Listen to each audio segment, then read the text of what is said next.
Today, I've prepared the biography of Mother Teresa. Before you fall asleep, make sure to tell us from where you're listening and what time it is. Now, calm down and listen to the story while falling asleep. I'm wishing you a cozy and comfortable night. As you settle into your bed, pulling the covers up just right, let your muscles relax one by one. Tonight, we'll be drifting into the gentle, compassionate world of Mother Teresa, whose life of service brought comfort to so many. Her story flows like a lullaby of kindness, perfect for these quiet moments as your day comes to its peaceful close. The soft glow of her humanitarian legacy will accompany you as you journey towards sleep, like a gentle hand guiding you into dreams. So rest your head, take a deep breath, and allow yourself to be carried away by the remarkable life of this humble servant to humanity.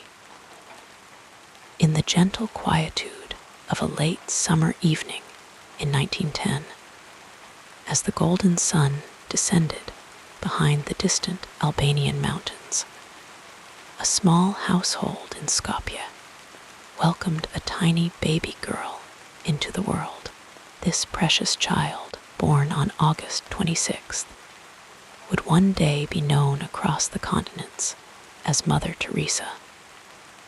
But on this peaceful evening, she was simply Ambience Gonks Bojixhiu, a daughter, a sister, a gift to a loving family.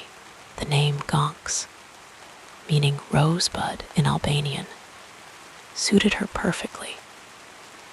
A small being with the potential to blossom into something of extraordinary beauty and significance. The Bojixhiu home was modest but warm, filled with the gentle rhythms of daily life and the soft cadence of devoted faith. Ambience's father, Nicolas, was a successful merchant and a man of generous spirit, often involved in community affairs and known for his kindness toward those less fortunate. Her mother, Dranophile, tended to their home with quiet grace, her hands always busy with household tasks, while her heart remained open to the needs of others. The family was completed by Ambience's older siblings, her sister Age and her brother Lazar, who would watch over their little sister with tender care. The streets of Skopje in those early years of the 20th century moved at an unhurried pace. Horse-drawn carriages would occasionally clatter by on cobblestone streets, their gentle rhythm a lullaby to young Ambience as she drifted to sleep in her small bed. The neighborhood was a tapestry of cultures and faiths: Albanian, Serbian, Turkish, Jewish, all living side by side in this corner of the Ottoman Empire. The soft call of church bells would mingle with distant sounds of the muezzin's call to prayer, creating a harmonious backdrop to Ambience's childhood days. Within the Bojixhiu household, the Catholic faith was the gentle current that carried the family through both ordinary days and significant moments. Each evening, the family would gather for prayer, the soft glow of candlelight illuminating their faces as they spoke words passed down through generations. Young Ambience would kneel beside her mother, her small hands folded in imitation, absorbing not just the words, but the profound sense of peace that seemed to envelop these quiet moments of devotion. The early years passed in a tranquil flow of seasons. Springs, when the hills around Skopje would burst into colorful bloom. Summers spent playing in dappled shade. Autumns with their gentle golden light. And winters, when snow would transform their world into a hushed wonderland. Angize was a thoughtful child, often observed watching the world with large, curious eyes that seemed to take in more than most children her age would notice. When Angize was about 8 years old, a shadow fell across the family's peaceful existence. Her beloved father, Nicolas, returned home from a political dinner, feeling unwell. As evening deepened into night, his condition worsened, and by morning light, the household was enveloped in grief. Some whispered of poisoning, perhaps related to his political involvements. Though nothing was ever proven, what remained certain was that the Bojaxiu family now faced the world without their gentle patriarch. The loss of Nicolas brought not only emotional hardship, but practical challenges as well. The family's comfortable circumstances gradually gave way to more modest means. Dranophile, now widowed with 3 children to raise, turned to fine embroidery and handcrafted textiles to support her family. In the soft lamplight of evening hours, Angize would watch her mother's fingers move deftly across fabric, creating beautiful patterns with thread and needle. These quiet moments beside her mother would later influence Angize's understanding of how loving service could be found in the most ordinary of daily tasks. Despite their reduced circumstances, Dranophile ensured that generosity remained a cornerstone of their family life. On certain days, people even less fortunate than themselves would come to their door, and they were never turned away empty-handed. Sometimes, an extra place would be set at their dinner table for a stranger in need. Young Angize absorbed these lessons without fanfare, watching as her mother lived the principles she espoused. The Sacred Heart Church became increasingly central to Angize's childhood world. Located not far from their home, its cool stone interior offered a sanctuary of peace and contemplation. The child would often slip inside during quiet afternoons, finding comfort in the gentle play of colored light through stained glass windows and the soft flicker of votive candles. Here, among whispered prayers and the faint scent of incense, something was quietly taking root in her young heart, a calling that would one day lead her far from these familiar surroundings. At school, Angize was a diligent student, approaching her studies with the same quiet thoroughness she brought to everything. Her teachers noted her thoughtful nature and the care she took with both her academic work and her relationships with classmates. Though not particularly outgoing, she had a natural kindness that drew others to her. When a classmate was struggling with a difficult lesson, Angize would often be the one to stay after school, patiently explaining concepts until understanding dawned in the other child's eyes. Music brought special joy to the Bojaxiu household. In the evenings, when daily tasks were complete, Angiza would sometimes sing with her mother and siblings, their voices blending in traditional Albanian songs that spoke of love, faith, and the enduring beauty of their homeland. Angiza had a sweet, clear voice and a remarkable memory for lyrics.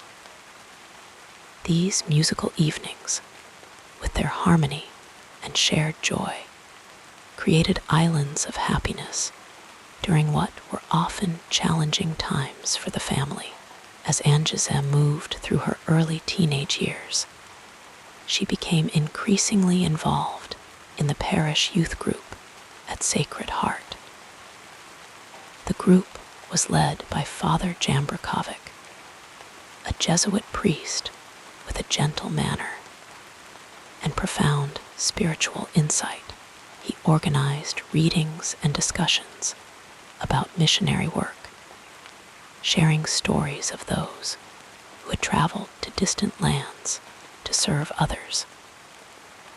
During these gatherings, Angiza would listen with rapt attention, her imagination captured by accounts of sisters and priests working among the poorest communities in faraway countries like India and Africa. When Angiza was about 12 years old, she first heard about the work of Jesuit missionaries in Bengal, India. The stories of their service among the destitute and suffering touched something deep within her. That night, as she lay in her small bed watching moonlight create patterns on her bedroom wall, she felt the first stirrings of what she would later describe as her calling, a gentle but persistent voice inviting her toward a life of service to the poorest of the poor. The household chores that filled Angiza's days took on new meaning as she began to see them as preparation for a life of service. She would rise early, often before the rest of the family, to fetch water from the community well. The cool morning air enveloping her as she made her way through quiet streets. The weight of the water buckets strengthened her small frame, and she approached even the most mundane tasks with a sense of purpose that belied her young age. By the time she turned 15, the inner calling had grown stronger. Angiza began to speak cautiously to her mother about her desire to dedicate her life to religious service. Dranophile, though deeply faithful herself, was initially concerned about her youngest daughter's intentions. The prospect of sending her child far away, perhaps never to return, weighed heavily on her heart.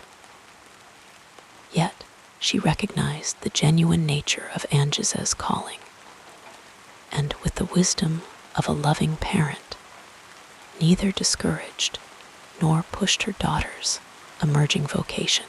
In 1928, as summer warmth gave way to autumn crispness, 18-year-old Angiza made her decision.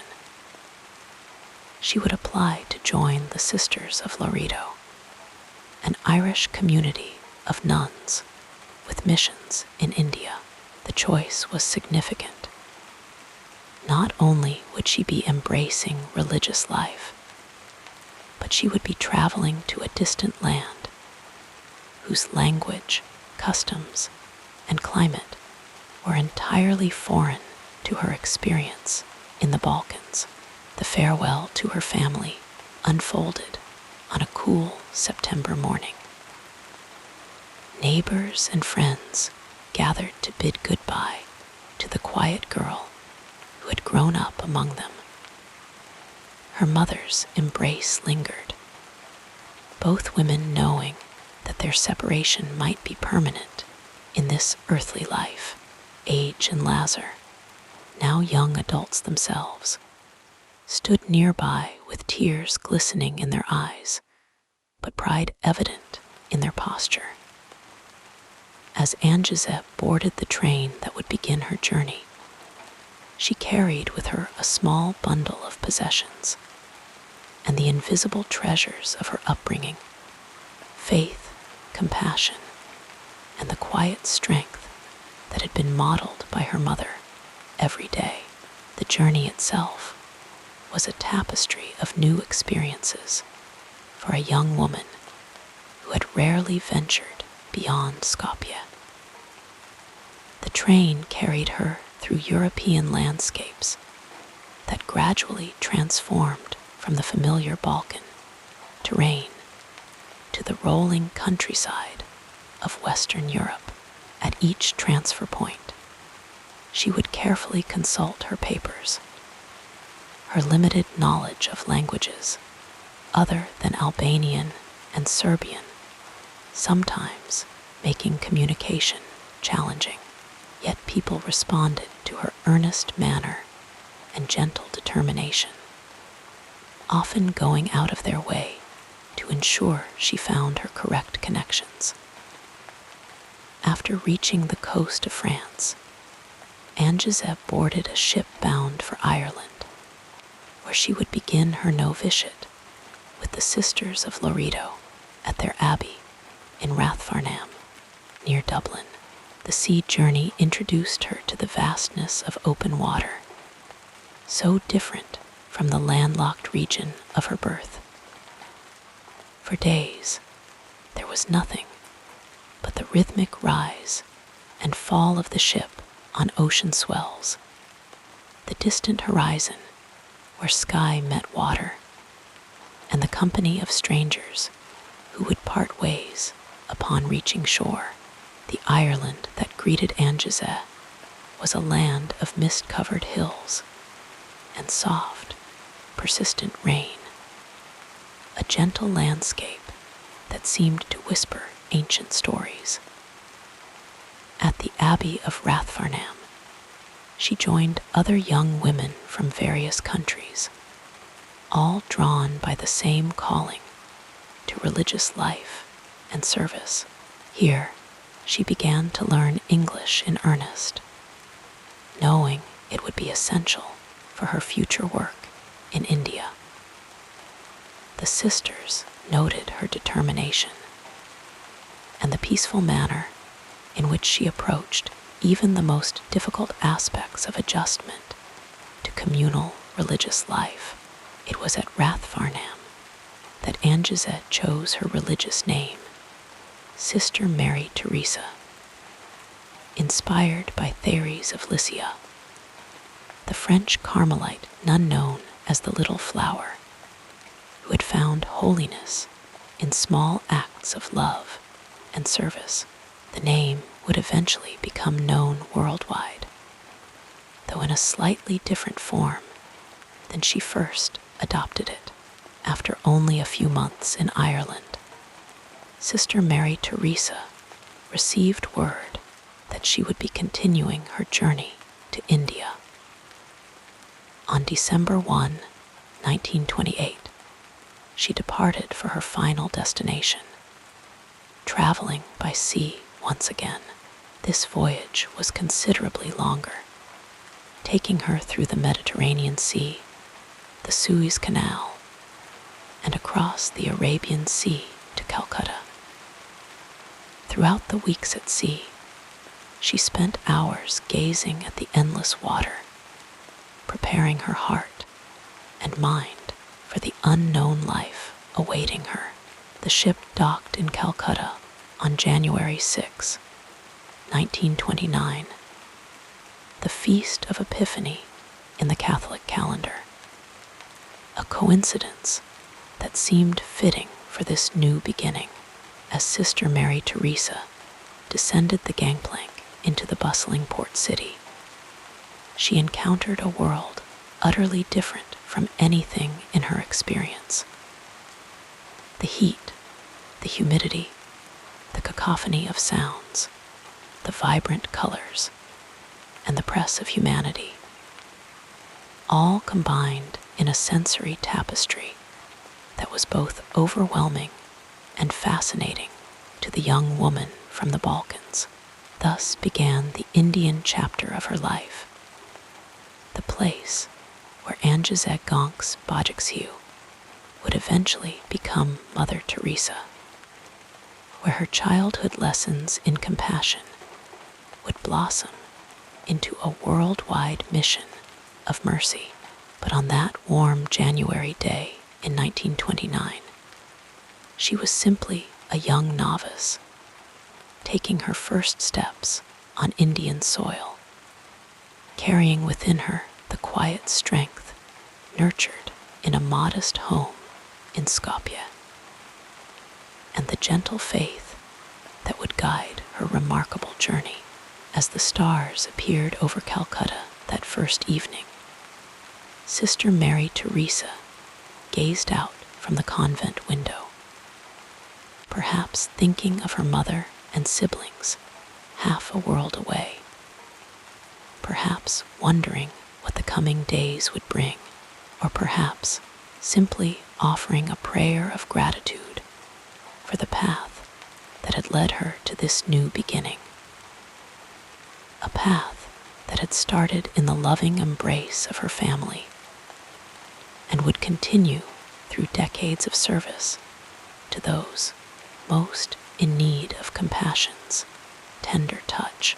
Let us drift further into the story as we explore the next part of this fascinating journey.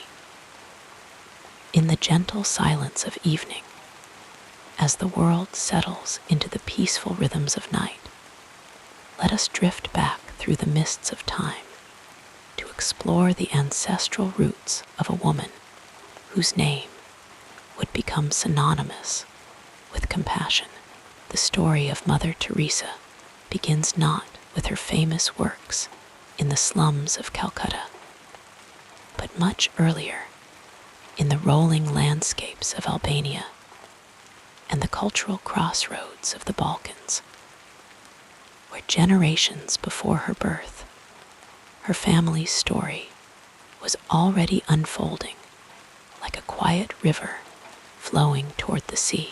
Agnes Gonks Bajiksew, the child who would one day be known to the world as Mother Teresa, was born on August 26, 1910, in Skopje, a city that now stands as the capital of North Macedonia, but was then part of the Ottoman Empire.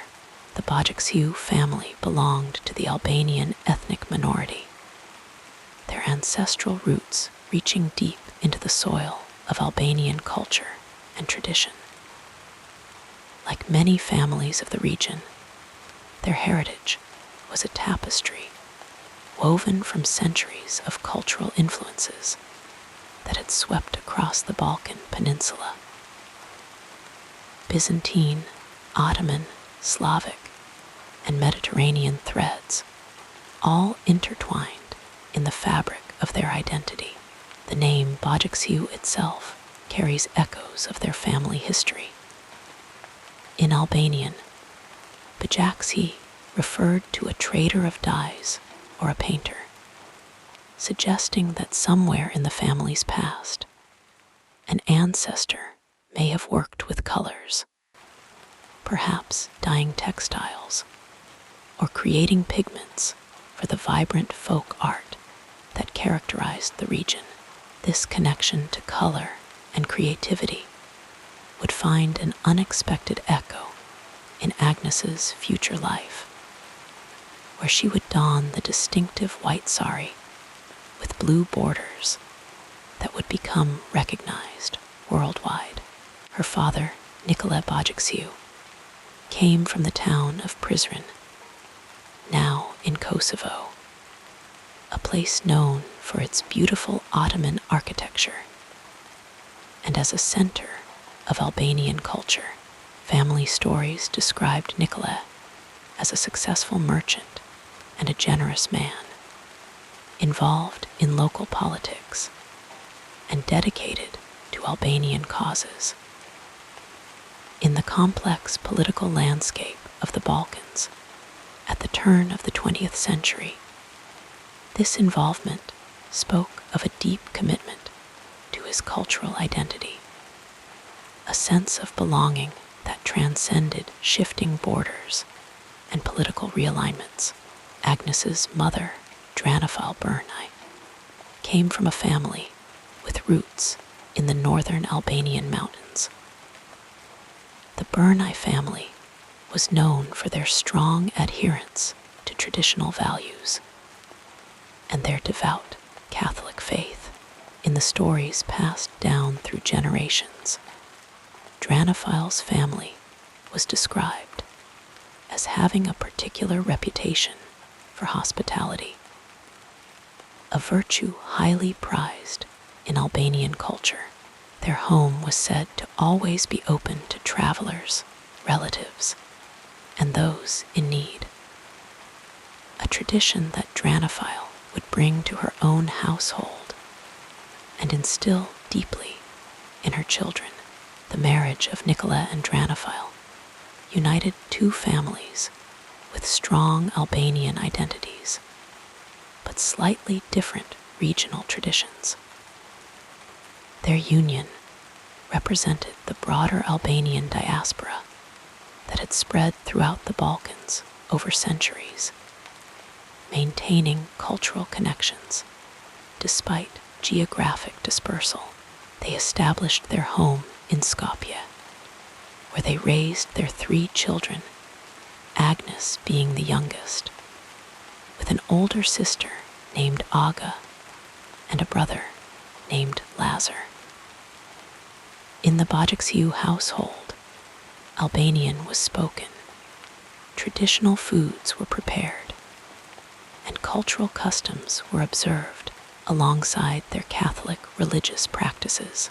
This blending of cultural and religious identity was common among Albanian Catholics, who represented a minority within the predominantly Muslim Albanian population. The family maintained connections with relatives scattered across Albania, Kosovo, and Macedonia, creating a network of relationships that transcended political boundaries. One of the cherished family traditions in the Bajixiu home was the celebration of feast days, particularly those associated with patron saints. On these special occasions, Dranafal would prepare elaborate meals featuring traditional Albanian dishes, slow-cooked stews flavored with local herbs, pastries filled with cheese or spinach, and sweet desserts drizzled with honey.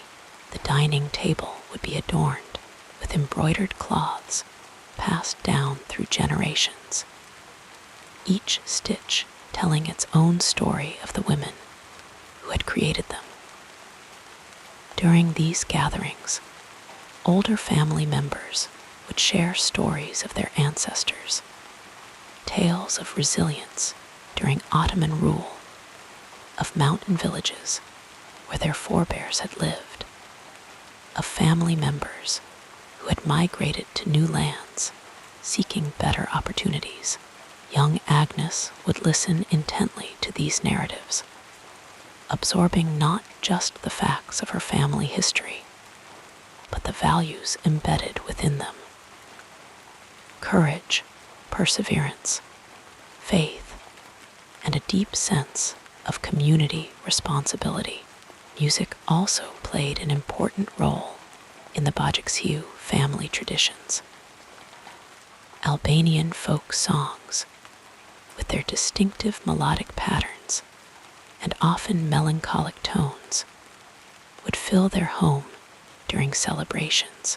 These songs carried centuries of cultural memory, stories of heroes and martyrs, of love and loss, of the breathtaking beauty of the Albanian landscapes. Nicola was said to have a fine singing voice and would sometimes lead the family in these traditional songs, his deep baritone carrying the ancient melodies that connected them to generations past. The political context of the Bojaxhiu family's life was complex and often challenging. The Balkans in the early 20th century were experiencing profound transitions as the Ottoman Empire declined and new national identities emerged for ethnic Albanians living outside the borders of Albania proper. This period was marked by questions of identity and belonging. The Bojaxhiu family navigated these complexities by maintaining strong connections to their Albanian heritage, while also adapting to life in a multi-ethnic city. Tragically, when Agnes was only 8 years old, her father Nicolet died suddenly. Family accounts suggest he may have been poisoned for his political activities, though the exact circumstances remained unclear. This profound loss cast a shadow over the family and significantly altered their circumstances. Dranophile, now a widow with 3 children, faced the challenge of maintaining the household without her husband's income and support. In the aftermath of this loss, the strength of Dranophile's character became evident.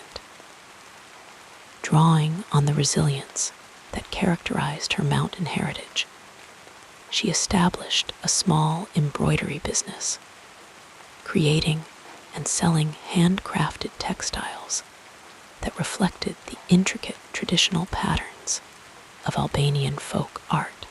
Through her skilled needlework, she not only supported her family financially, but also preserved and passed on cultural traditions to her children. The home that Dranophile created for her children became known for its warmth and hospitality, despite their reduced circumstances. Following the tradition of her own family, she welcomed others to their table, sharing what they had with those in need. "Our home must be open to all," she would say, echoing the ancient Albanian code of hospitality that considered a guest to be sacred. This principle of generosity in the midst of their own modest means made a profound impression on young Agnes. Evening prayers were another cornerstone of family life for the Bojaxhius. As darkness fell over Skopje, Dranophile would gather her children to recite the rosary. The rhythmic repetition of prayers, creating a soothing cadence that marked the transition from day to night. These quiet moments of shared devotion created a sense of security and continuity for the children, particularly after the disruption of their father's death. The religious education that Agnes received at home was complemented by her attendance at the Sacred Heart Catholic School. There, she was introduced to stories of missionaries working in distant lands, accounts that captured her imagination and began to plant the seeds of her future vocation. But it was within the intimate circle of her family that her faith took its deepest root. Nourished by her mother's example of living faith through daily actions of love and service, Albanian folk traditions blended seamlessly with Catholic practices in the Bojaxhiu household. On Christmas Eve, the family would follow the Albanian custom of lighting a special log in the fireplace, a tradition with pre-Christian origins that had been incorporated into their Catholic observance. For Easter, they would color eggs using natural dyes made from onion skins, beets, and other plants, following patterns that had been passed down through generations of Albanian women.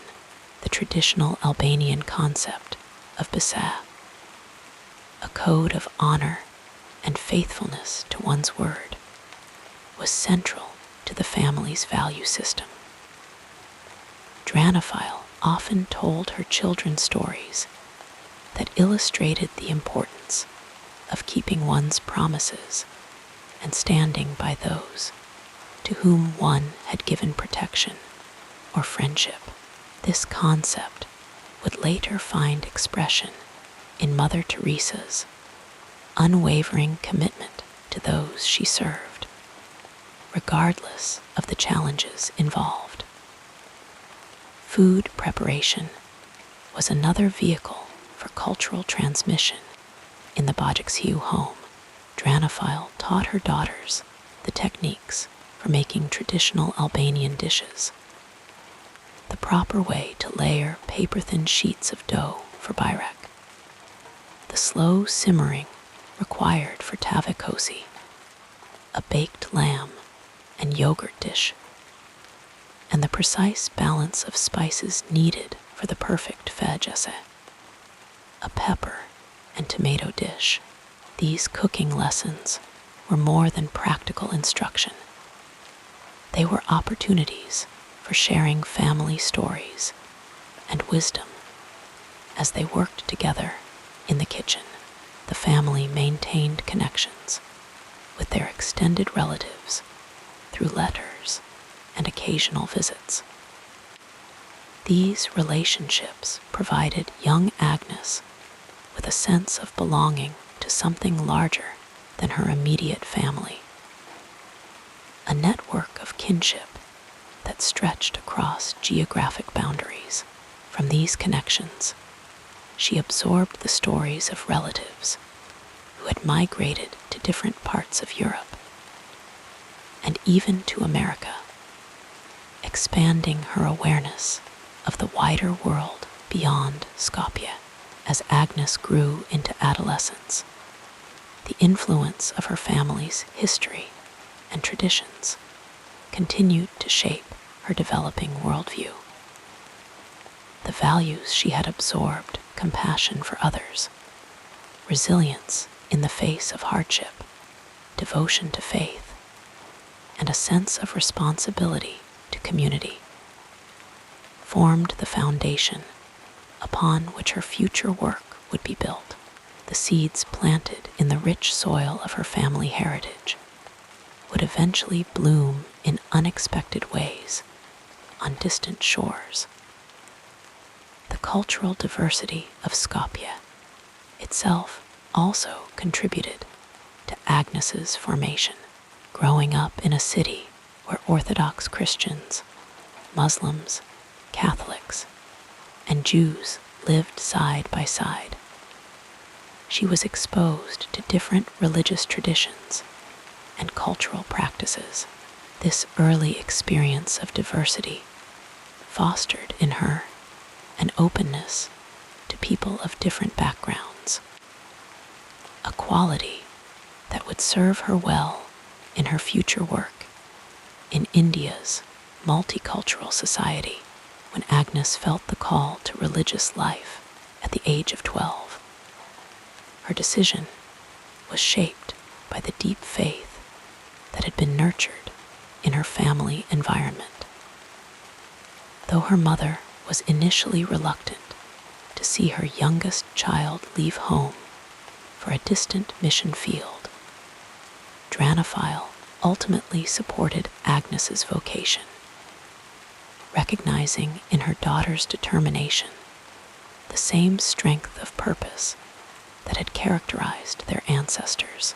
As Agnes prepared to leave home at the age of 18 to join the Sisters of Loreto, she carried with her not only physical mementos of her family and homeland, but also the intangible inheritance of her Albanian heritage, the languages she spoke, the stories she remembered, the values she had internalized, and the faith that had been cultivated in the garden of her family life. The journey that began in Skopje would lead her to Ireland for training, and then onward to India, where she would spend the remainder of her long life. Yet even as she embraced her new home and devoted herself to serving the poorest of the poor in Calcutta's slums, the influence of her family roots remained evident in her approach to her work, in her unfailing hospitality to all who came to her, in her practical approach to addressing needs, in her resilience when facing obstacles, and in her deep conviction that every person deserved to be treated with dignity and love. In the quiet moments of her later life, Mother Teresa would occasionally share memories of her childhood with the sisters in her order, recollections of her mother's wisdom, of family gatherings where Albanian songs were sung, of the taste of traditional foods prepared for special occasions. These memories were not merely nostalgic reflections, but reminders of the foundations upon which her life's work had been built. The ship that carried Sister Mary Teresa to India in 1929 was bearing not just a young woman with a missionary vocation, but also the invisible inheritance of generations of Albanian ancestors whose values and traditions had shaped her in ways both obvious and subtle. As she stepped onto Indian soil that January day, she brought with her this rich cultural heritage, a heritage that would continue to influence her as she began her new life in Calcutta and eventually founded the Missionaries of Charity. And so we see how the quiet stream of family influence flows into the wider river of a remarkable life. How the lessons learned at a mother's knee can echo across continents and decades. How the stories and traditions passed down through generations can shape a heart that would in turn touch countless lives. In the gentle unfolding of Mother Teresa's family history, we find the first chapters of a story that would eventually encompass the world. A reminder that even the most far-reaching journeys begin in the intimate circle of family and home. The peaceful narrative of this life continues as we turn our attention to what happened next. In the soft morning light that once filtered through the windows of a modest home in Skopje, a young girl named Agnes Gonksa Bajiksiu, who would one day be known to the world as Mother Teresa, began her life's journey. The year was 1910, and the city of Skopje, now the capital of North Macedonia, was then part of the Ottoman Empire, a place where cultures and faiths intermingled like threads in a delicate tapestry. The air carried the gentle scent of baking bread from nearby bakeries, mingling with the distant call to prayer from minarets that rose above the city skyline. The Bajiksiu family home stood in a neighborhood where the cobblestone streets told stories of centuries past. These stones, worn smooth by countless footsteps, created a soothing rhythm as horse-drawn carriages and early automobiles passed by, their sounds rising and falling like the cadence of a lullaby. Agnes would often walk these streets hand in hand with her mother, Dranophile, feeling the cool touch of stone beneath her feet, listening to the melodic blend of languages, Albanian, Serbian, Turkish, and others, that floated from open doorways and market stalls. Their home was a haven of warmth and faith, where sunlight danced through lace curtains that Dranophile had carefully crafted with her own hands. The rooms were simply furnished, but immaculately kept, with polished wooden floors that creaked softly underfoot, telling the secret stories of the house as family members moved from room to room. In the kitchen, a heart of the home, copper pots hung from hooks, catching the light and casting a warm glow across whitewashed walls. Here, Agnes would watch her mother prepare traditional Albanian dishes, the steam rising in lazy spirals, carrying the comforting aromas of paprika, fresh herbs, and slow-cooked stews.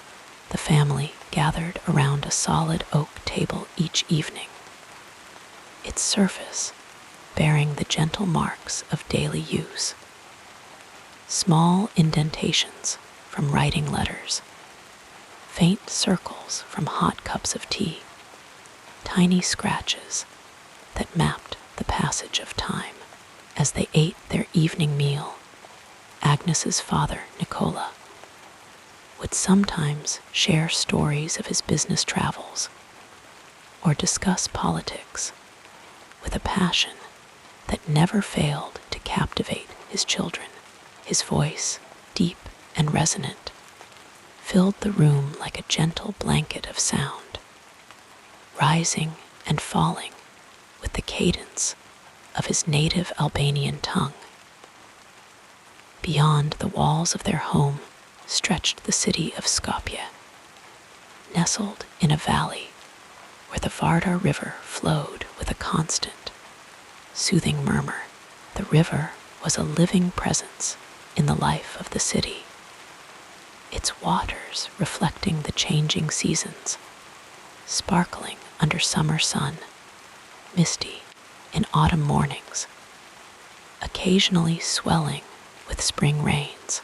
Agnes and her siblings would sometimes walk along its banks, gathering smooth stones or watching water birds glide across the surface, leaving gentle ripples in their wake.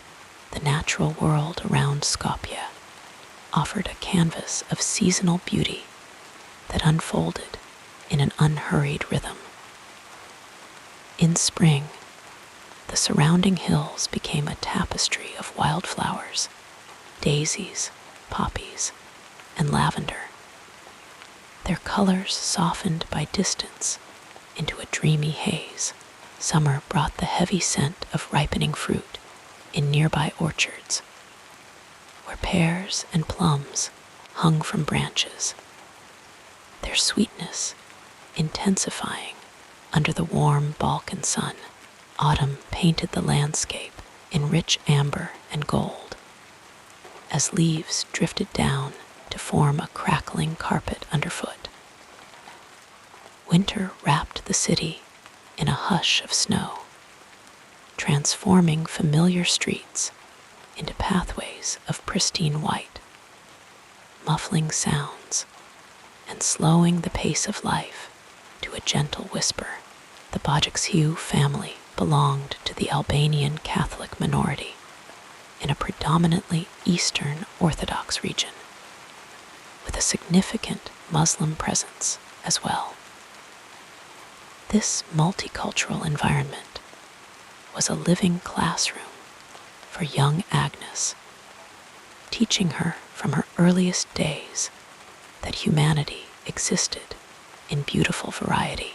The family attended the Sacred Heart Church, a sanctuary of peace where Agnes would sit beside her mother, gazing up at stained glass windows that transformed sunlight into pools of jewel-colored illumination on the stone floors. The church bells rang out across the neighborhood at regular intervals, marking the hours and calling the faithful to prayer with tones that resonated deep within the chest. In this sacred space, Agnes absorbed not just the formal teachings of her faith, but also its sensory dimensions. The sweet, lingering scent of incense, the cool touch of holy water against her forehead, the gentle flicker of candle flames that seemed to dance in time with whispered prayers. Here, too, she listened to the harmonies of sacred music that filled the vaulted ceiling, the notes rising and falling like the breath of a sleeping child. At home, faith was woven into the fabric of daily life. Each evening, the family would gather to recite the rosary, the soft clicking of beads passing through fingers, creating a meditative rhythm that brought the day to a peaceful close. Agnes's mother, Dranophile, embodied the compassion that would later define her daughter's life work. She would often invite those in need to share their family meals, teaching her children through quiet example that their home and hearts should always be open to others. The neighborhood surrounding the Bojaxiu home was a microcosm of Skopje's diverse character. Houses stood shoulder to shoulder along narrow streets, their facades painted in soft pastels that had gently faded under years of sun and weather. Neighbors called to one another across small courtyards where grapevines climbed wooden trellises, creating patches of dappled shade in summer months. Children played games in the streets, their laughter rising and falling like musical notes carried on the breeze. Market day transformed the nearby square into a tapestry of colors, sounds, and aromas. Vendors arranged their wares on wooden tables or spread blankets on the ground. Pyramids of spices in earthy reds and yellows, mounds of vegetables still carrying the scent of garden soil, hand-woven textiles in patterns passed down through generations. Agnes would walk beside her mother through this sensory landscape, listening to the gentle haggling that was more social ritual than business transaction, watching as hands exchanged goods and coins with practiced grace. The seasons shaped the rhythms of community life in ways both practical and celebratory. Spring brought Easter processions, where the faithful walked slowly through streets strewn with flower petals, carrying candles whose flames wavered in the gentle evening air. Summer evenings drew families outdoors, where they would sit in doorways or small gardens, exchanging news and stories as the heat of the day gradually yielded to cooler night air. Autumn was a time of harvest and preparation, when the community worked together to preserve the bounty of nearby farms for the winter months ahead. Winter gathered people close to hearths and stoves, where stories were shared in the golden glow of lamplight, as snow fell silently beyond frost-etched windows. The Bojaxiu family's life was altered profoundly when Agnes was only 8 years old. Her father, returning from a political dinner in 1919, fell suddenly ill and died shortly thereafter. This loss cast a shadow across the family's once secure world, bringing not only emotional grief, but also financial uncertainty. Dranophile, now widowed with 3 children, turned to her skillful hands to support the family, establishing a small business selling handmade textiles and embroidery. The family's home, once filled with Nicola's vibrant presence, became quieter but no less loving. Dranophile's strength emerged like a gentle but persistent light, illuminating a path forward for her children.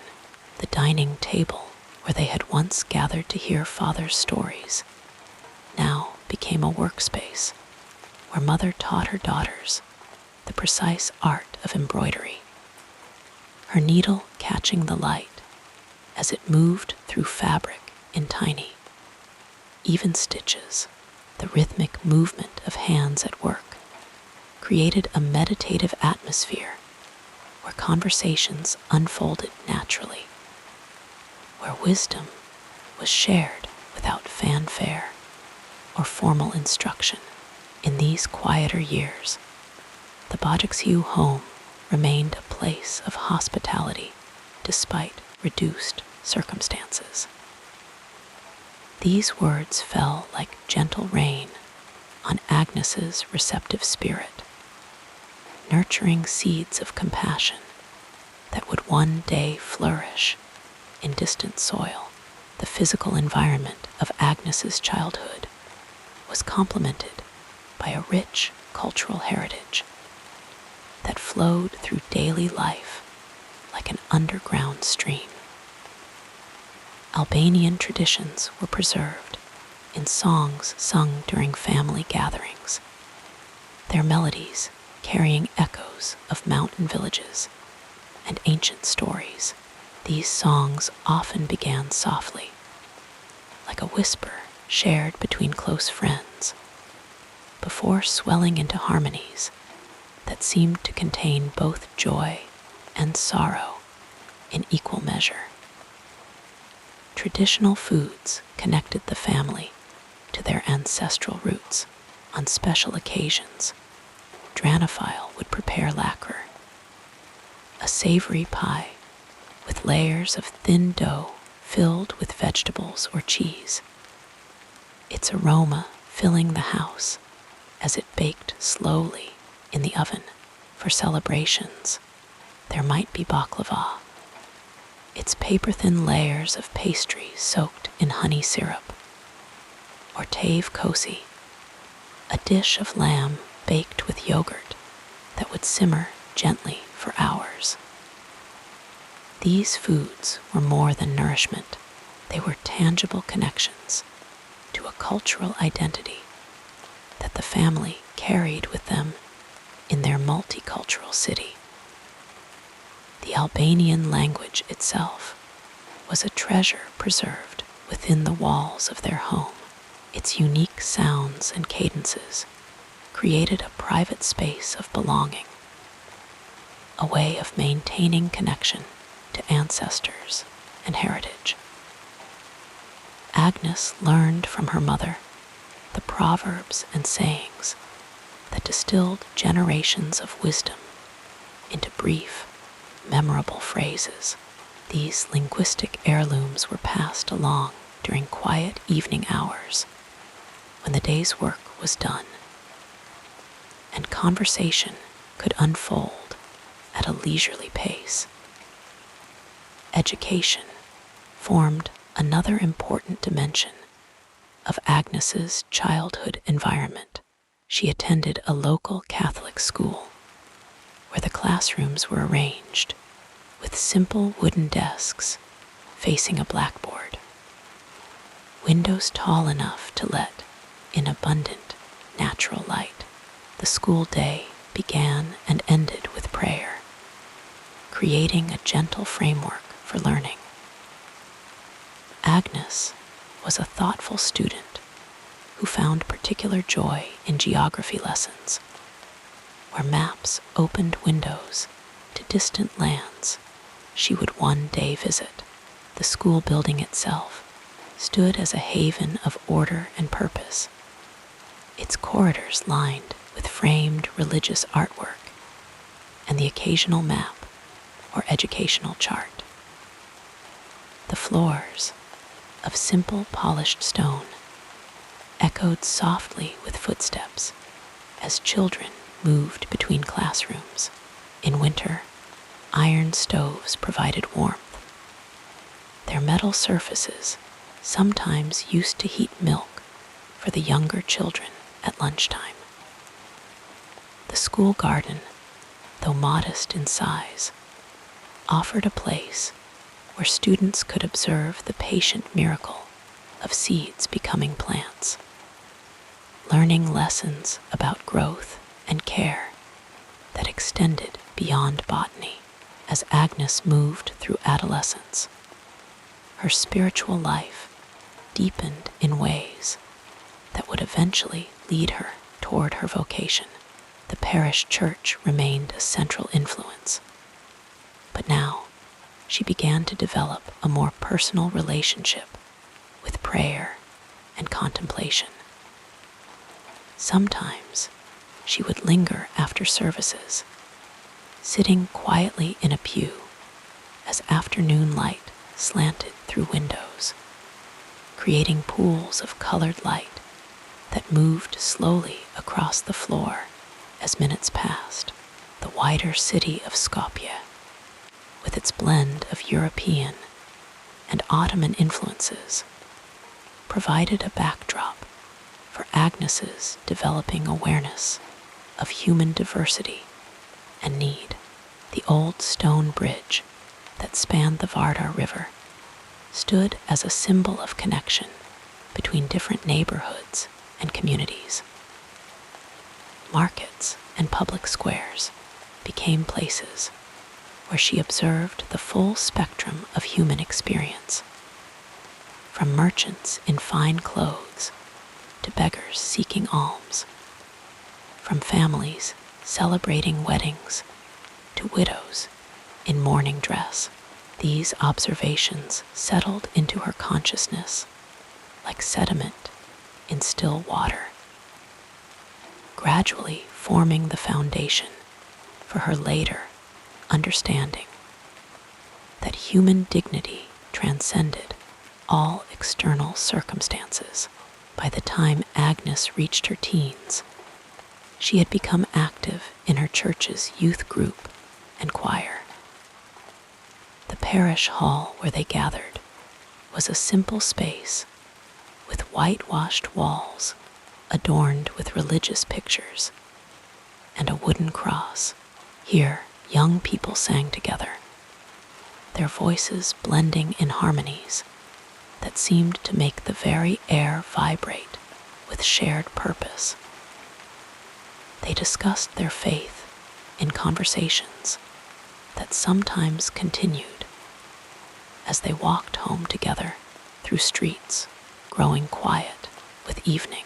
It was during one of these youth activities, a church retreat when she was 12 years old, that Agnes first felt the stirring of what she would later recognize as her calling to religious life. This interior experience took place against the backdrop of a quiet chapel where candles flickered and early morning light filtered through simple windows. The moment itself was private, invisible to others, yet it would eventually lead her toward a life that would touch millions. The physical and social environment of Agnes's childhood, from the texture of cobblestone streets beneath her feet to the taste of her mother's cooking, from the sound of church bells to the sight of neighbors helping one another, formed a multisensory tapestry that shaped her understanding of what it meant to be human, to belong, to serve. These formative experiences were carried with her like invisible treasures. When, at age 18, she left home to begin her journey toward becoming Sister Teresa. In the quiet moments of her later life, Mother Teresa would occasionally share memories of her childhood with the sisters in her order, recollections of her mother's wisdom, of family gatherings where Albanian songs were sung, of the taste of traditional foods prepared for special occasions. These memories were not merely nostalgic reflections, but reminders of the foundations upon which her life's work had been built. The ship that carried Sister Mary Teresa to India in 1929 was bearing not just a young woman with a missionary vocation, but also the invisible inheritance of generations of Albanian ancestors whose values and traditions had shaped her in ways both obvious and subtle. As she stepped onto Indian soil that January day, she brought with her this rich cultural heritage, a heritage that would continue to influence her as she began her new life in Calcutta and eventually founded the Missionaries of Charity. And so we see how the quiet stream of family influence flows into the wider river of a remarkable life. How the lessons learned at a mother's knee can echo across continents and decades. How the stories and traditions passed down through generations can shape a heart that would in turn touch countless lives. In the gentle unfolding of Mother Teresa's family history, we find the first chapters of a story that would eventually encompass the world. A reminder that even the most far-reaching journeys begin in the intimate circle of family and home. As you relax deeper, let us now softly explore the next chapter of this soothing biography. In the quiet moments of her later life, Mother Teresa would occasionally share memories of her childhood with the sisters in her order, recollections of her mother's wisdom, of family gatherings where Albanian songs were sung, of the taste of traditional foods prepared for special occasions. These memories were not merely nostalgic reflections, but reminders of the foundations upon which her life's work had been built.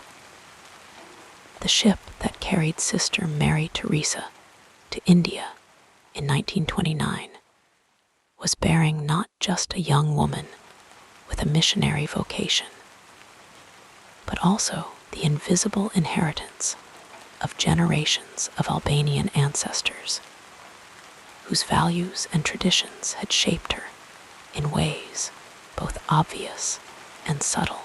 As she stepped onto Indian soil that January day, she brought with her this rich cultural heritage, a heritage that would continue to influence her as she began her new life in Calcutta and eventually founded the Missionaries of Charity.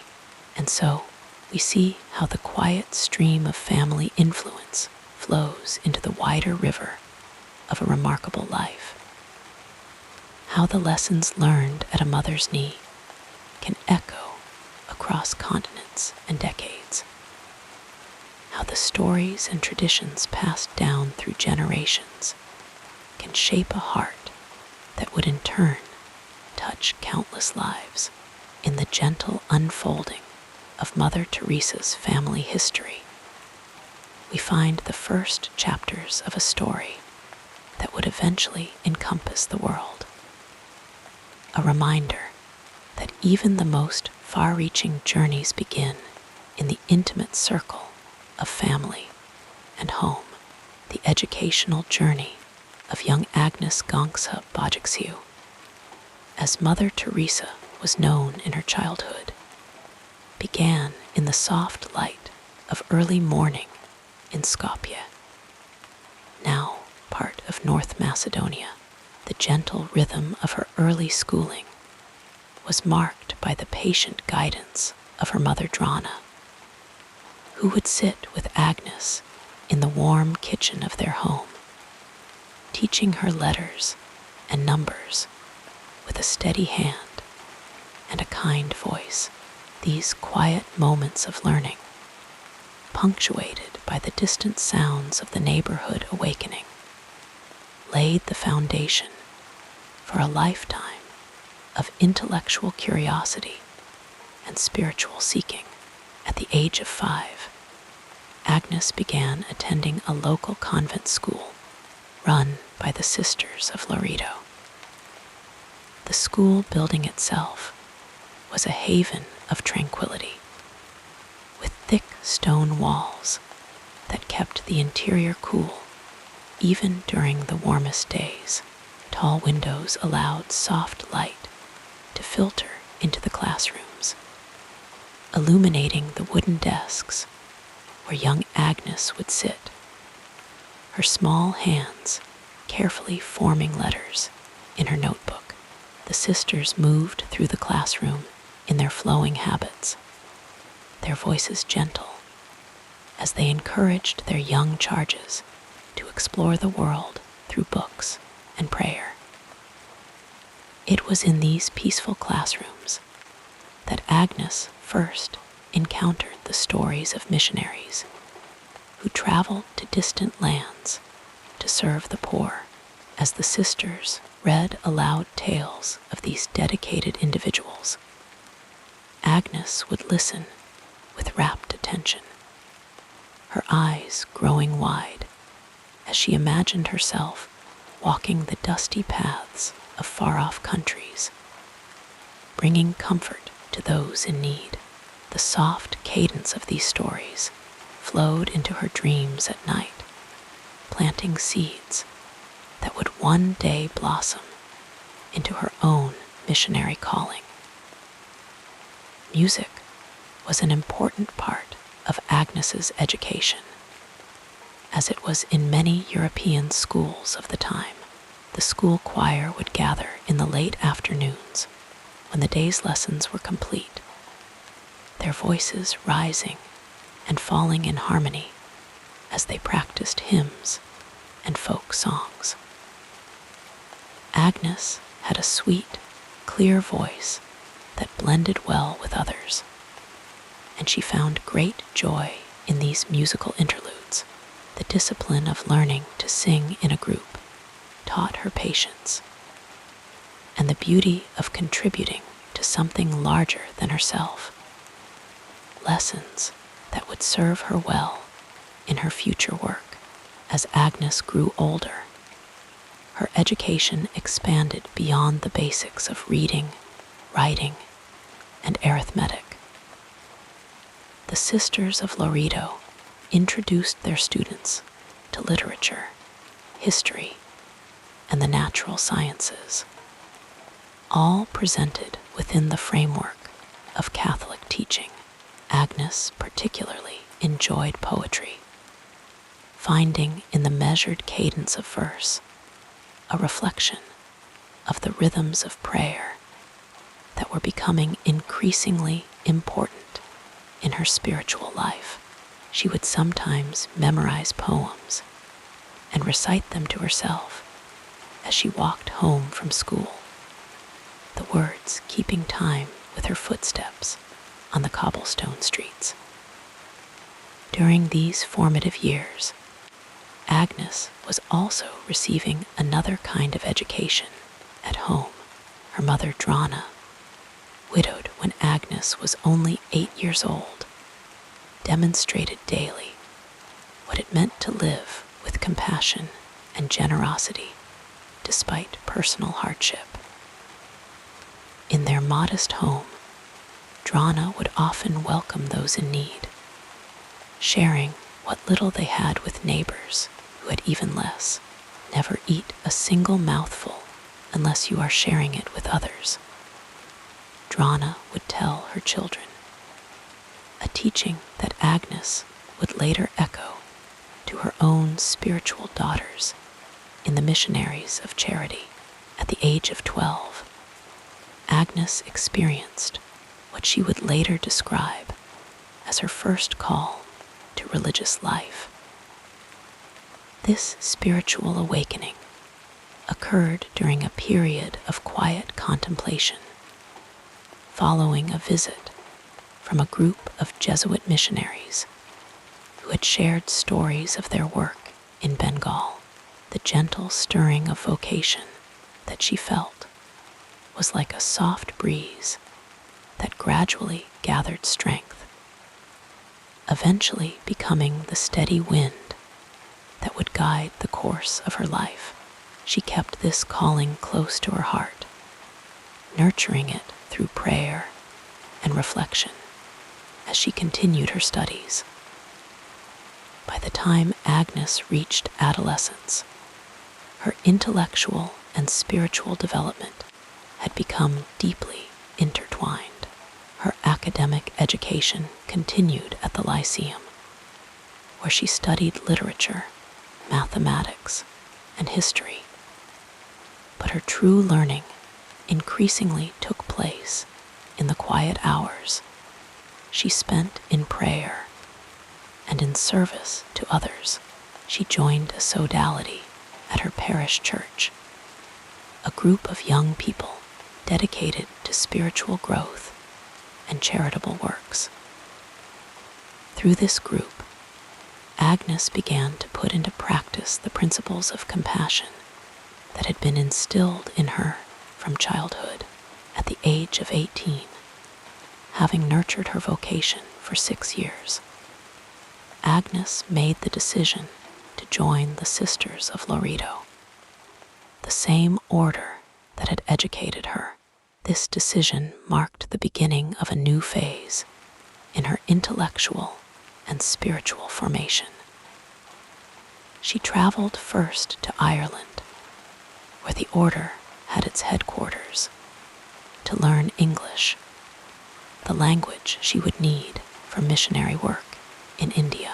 The Irish countryside, with its rolling green hills and misty mornings, provided a serene backdrop for this period of preparation. The convent in Dublin where she stayed was a place of ordered tranquility, with hours designated for study, prayer, and reflection. The English language did not come easily to Agnes, whose native tongue was Albanian, and who had also learned Serbo-Croatian growing up in Skopje. Yet, with characteristic determination, she applied herself to her studies, spending long hours practicing pronunciation and grammar. The sisters who taught her noted her persistence, how she would repeat difficult words again and again until they flowed smoothly from her lips. This linguistic education was practical in nature, focused on giving her the tools she would need to communicate effectively in her future ministry. After several months in Ireland, Agnes, now known as Sister Mary Teresa, continued her journey to India, where she would complete her novitiate and begin her formal religious training. The Loreto convent in Darjeeling, nestled in the foothills of the Himalayas, became her home for the next 2 years. Here, amidst the beauty of the mountains and the gentle rhythm of convent life, she deepened her understanding of Catholic theology, the history of her order, and the spiritual practices that would sustain her throughout her life. The curriculum for novices was comprehensive, covering not only religious subjects, but also the practical skills needed for teaching. As education was the primary ministry of the Loreto sisters, Sister Mary Teresa studied pedagogy, learning how to create lesson plans, manage a classroom, and adapt teaching methods to different learning styles. She also continued her own education in subjects she would later teach, including history, geography, and mathematics. The sisters who guided her through this period recognized in her not only a deep spirituality, but also a quick mind and a natural ability to connect with others. In 1931, Sister Mary Teresa took her first vows and was assigned to the Loreto and Tali community in Calcutta, where she would teach at St. Mary's School for Girls. The school primarily served the daughters of wealthy Indian families, providing them with an education modeled on British standards. Sister Mary Teresa quickly proved herself to be a gifted teacher, able to engage her students and inspire in them a love of learning. She taught geography and history with particular enthusiasm, using stories and visual aids to bring distant places and times to life for her students. During her years as a teacher at St. Mary's, Sister Mary Teresa continued her own intellectual growth through reading and discussion with her fellow sisters. The convent library, though modest, contained works of theology, philosophy, and literature that she explored in her free time. She was particularly drawn to the writings of St. Therese of Lisieux, whose little way of finding holiness in ordinary tasks resonated deeply with her. The simplicity and directness of Therese's approach to spirituality would later influence Mother Teresa's own teachings and the spirituality she developed for her missionaries of charity. Sister Mary Teresa's educational role extended beyond the classroom. She became involved in the school's drama program, helping students stage plays that often had moral or religious themes. She also organized a sodality similar to the one she had belonged to in her youth, guiding young women in combining prayer with active service to others. Through these extracurricular activities, she was able to impart values and life lessons that went beyond academic subjects, shaping the character and outlook of her students. As the years passed, Sister Mary Teresa's reputation as an educator grew. She was appointed headmistress of St. Mary's, a position that required her to develop administrative skills and a broader vision for the school. In this role, she worked to ensure that the education offered at St. Mary's prepared young women, not only academically, but also morally and spiritually for their future roles in society.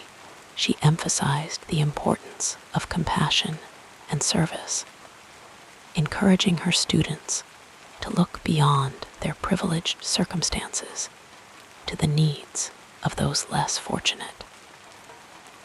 Throughout this period, Sister Mary Teresa continued her own spiritual education through regular retreats and spiritual direction.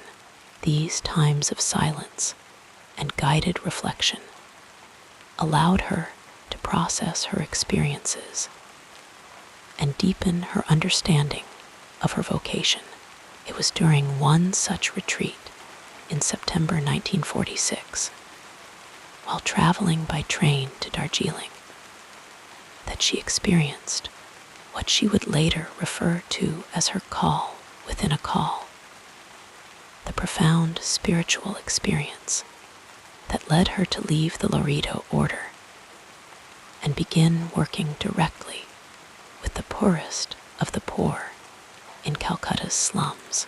This pivotal moment in her life was not a rejection of her previous education and formation, but rather its fulfillment, the intellectual and spiritual foundations that had been laid through years of study and teaching, provided the framework within which she could respond to this new calling. Her understanding of theology helped her interpret her experience. Her administrative skills enabled her to envision and eventually create a new religious community. Her teaching experience gave her the confidence to train others in her approach to service.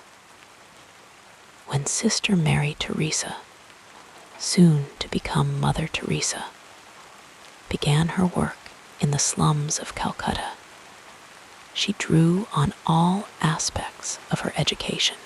Her first small school for children in Modahill demonstrated her ability to adapt pedagogical methods to the needs of her students, many of whom had never been in a classroom before, using sticks to write in the dirt when no other materials were available. She taught basic literacy and numeracy with the same patience and creativity she had shown at St. Mary's.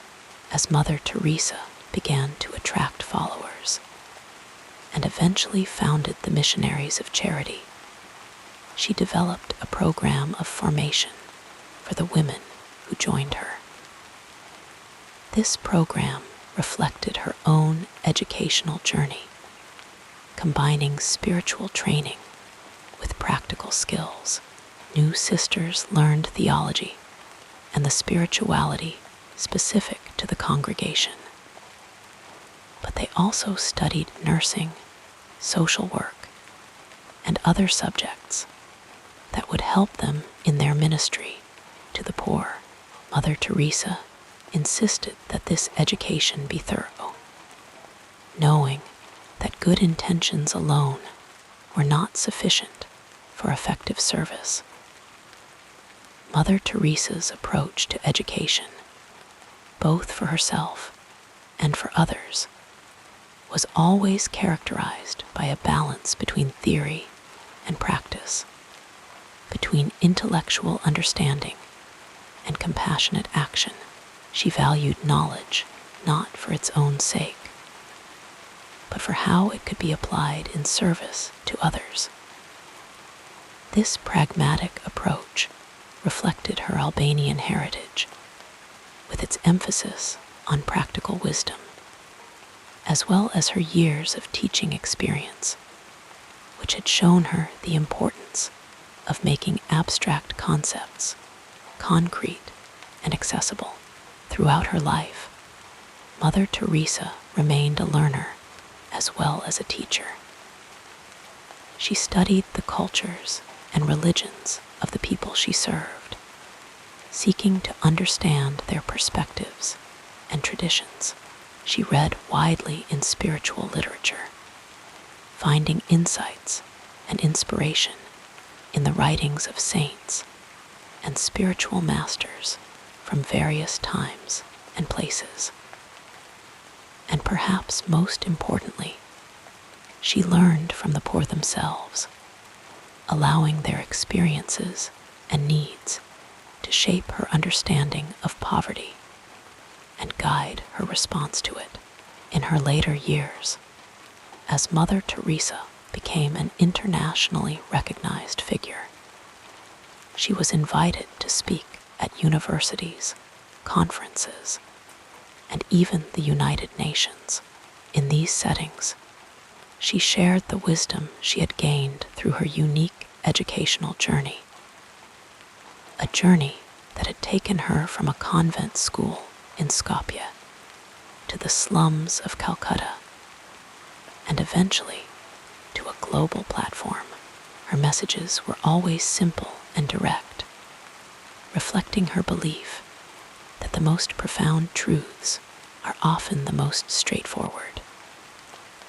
As we reflect on Mother Teresa's educational and intellectual development, we see how the various strands of her learning, formal and informal, academic and experiential, spiritual and practical, wove together to create the remarkable tapestry of her life and work. The quiet, disciplined student became the innovative teacher. The thoughtful novice became the founder of a new religious congregation. The dedicated headmistress became a global humanitarian leader. In each transition, we see the continuity provided by her foundational education and her lifelong commitment to learning in service of love. And so, as the stars wheel slowly overhead and the night deepens around us, we can imagine Mother Teresa in the quiet hours of early morning, a time she cherished for prayer and reflection. In these peaceful moments, the lessons of a lifetime would gather in her mind. Lessons learned in classrooms and convents, in slums and palaces, from books and from the faces of the poor.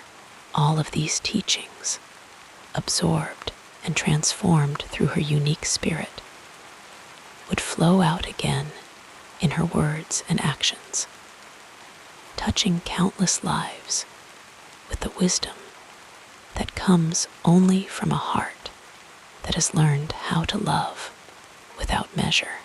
Our soothing biography continues with a look at the next important period in this incredible life.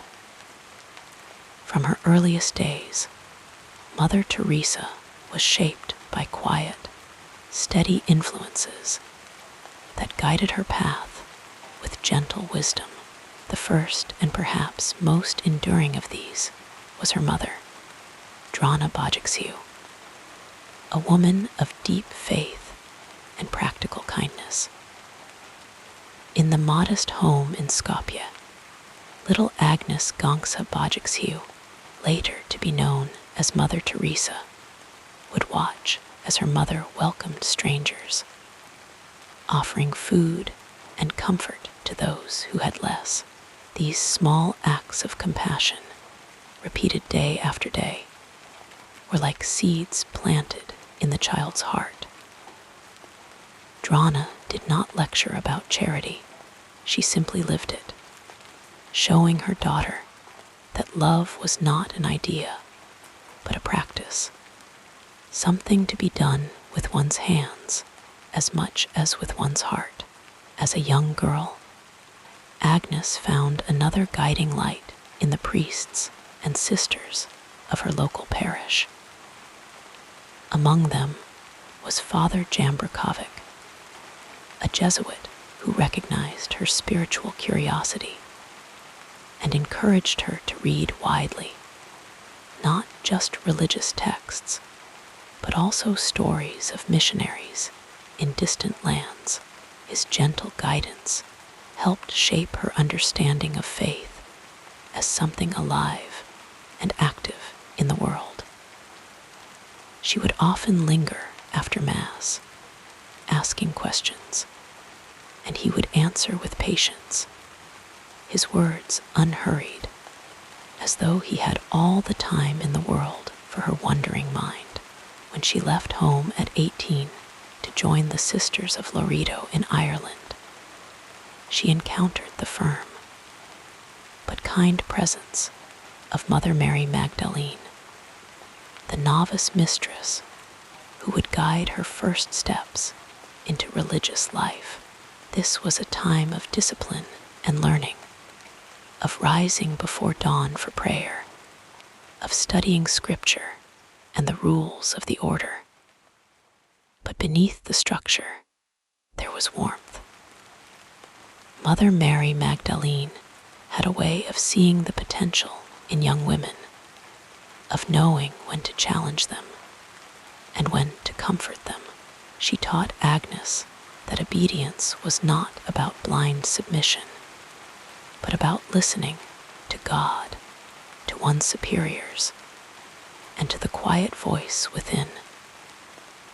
Then came her journey to India, where she would meet another pivotal mentor, Father Celeste van Exem, a Belgian priest who became her spiritual director in Calcutta. He was a man of deep prayer and practical wisdom, someone who understood both the mystical and the mundane. When she first confided in him about the call she felt to serve the poorest of the poor, a call that would eventually lead her out of the convent and into the streets, he did not dismiss it as a passing fancy. Instead, he asked her to wait, to pray, to test the idea over time. His guidance was like a steady hand on her shoulder, keeping her from rushing forward before she was ready. When the permission finally came for her to begin her new mission, it was his quiet reassurance that helped her take that first uncertain step into the unknown. In those early days in the slums, when the work was overwhelming and the loneliness sharp, she found unexpected mentors among the poor themselves. There was an elderly Hindu woman, frail but fiercely kind, who showed her how to care for the dying with dignity, how to wash wounds without flinching, how to sit in silence with those who had no one else. The woman never preached or tried to convert. She simply acted, and in her actions, Mother Teresa saw a love that transcended religion. It was a lesson she would carry with her always, that holiness was not confined to any one faith, that God's presence could be found in the humblest of places. Later, as her work grew, she would form friendships with people who helped shape her vision on a larger scale. One of these was Eileen Egan, a Catholic journalist who became both a confidant and a collaborator. Egan had a gift for storytelling, and she helped Mother Teresa articulate her mission in ways that resonated far beyond Calcutta. Through their long conversations, often over cups of strong Indian tea, Mother Teresa learned how to share her message without diluting its simplicity. Egan reminded her that the world needed not just her deeds, but her voice, soft but unwavering, speaking of love in a time of noise and distraction.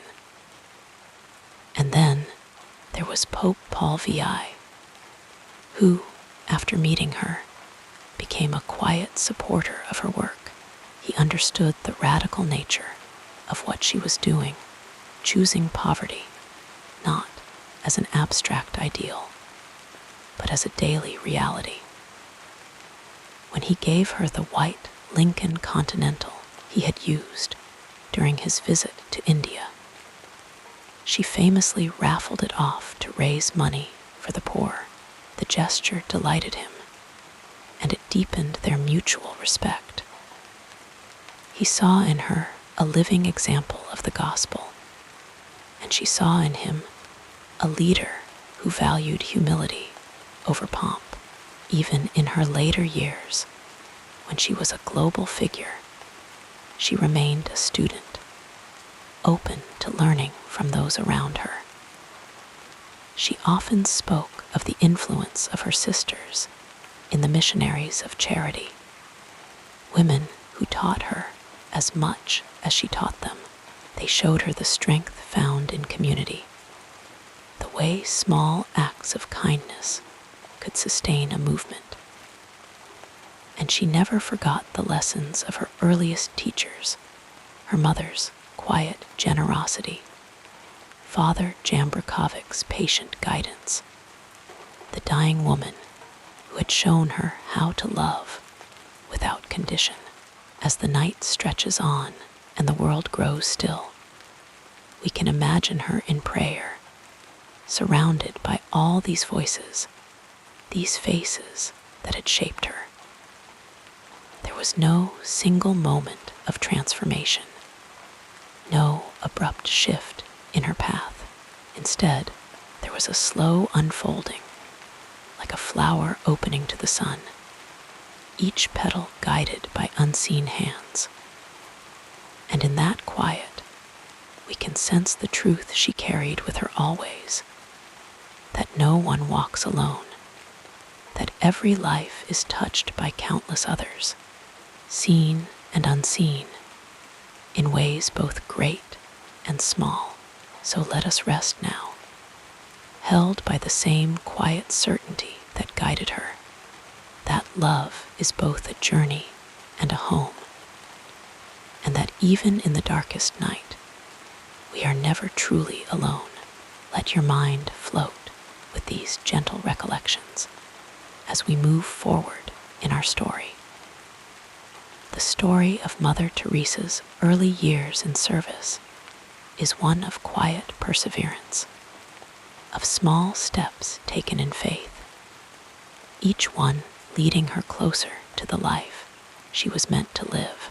It was not a path marked by grand announcements or sudden revelations, but rather by the steady rhythm of daily work, of hands tending to the forgotten, of a heart learning to love without limits. After leaving her home in Skopje at the age of 18, she joined the Sisters of Loreto, an order known for their work in education. The journey to Ireland, where she would begin her novitiate, was long and uncertain, the world outside her window shifting from the familiar landscapes of her childhood to unfamiliar shores. But even then, she carried with her the lessons of her mother. That kindness was never wasted. That faith was not just spoken, but lived. In Dublin, she learned the ways of religious life, the quiet discipline of prayer and service, before setting sail once more, this time for India, where she would spend the rest of her days. Her first years in Calcutta were spent teaching at St. Mary's High School, a place where the daughters of the city's wealthier families came to learn. The classroom was orderly, the lessons structured, the days unfolding with predictable rhythm. But beyond the school's walls, the city told another story, one of poverty, of hunger, of people living and dying in the streets. She could not ignore what she saw, nor could she pretend that the need she witnessed was someone else's concern. It pressed against her heart, whispering in the quiet moments between lessons, in the stillness of evening prayer. It was September 1946, on a train ride to Darjeeling, where she was to take a brief retreat. The swaying of the carriage, the hum of the tracks beneath her, the green hills rolling past. It was in this ordinary moment that she felt an unmistakable certainty rise within her. She was to leave the safety of the convent, to step out into the streets, to serve the poorest of the poor, not as a teacher in a classroom, but as a sister to those who had no one. The decision was not met with immediate approval. The church moved slowly, carefully, and she was asked to wait, to pray, to be certain. For nearly 2 years, she persisted, writing letters, seeking permission, never allowing doubt to overtake her conviction. Finally, in 1948, she was granted the freedom to begin her new mission. With only the simplest of preparations, a single sari, a small crucifix pinned at her shoulder, 5 rupees in her pocket, she stepped beyond the convent gates and into the heat and noise of Calcutta's slums. The work was harder than she could have imagined. She had no building, no supplies, no assurance of where her next meal would come from. She began by gathering children from the streets, teaching them beneath the shade of a tree, using sticks to trace letters in the dirt. She visited the sick in their crumbling homes, tending wounds with whatever she could find, offering not just medicine, but the simple comfort of being seen. The people she met were often suspicious at first. Why would a foreign nun choose to live among them, to share in their suffering?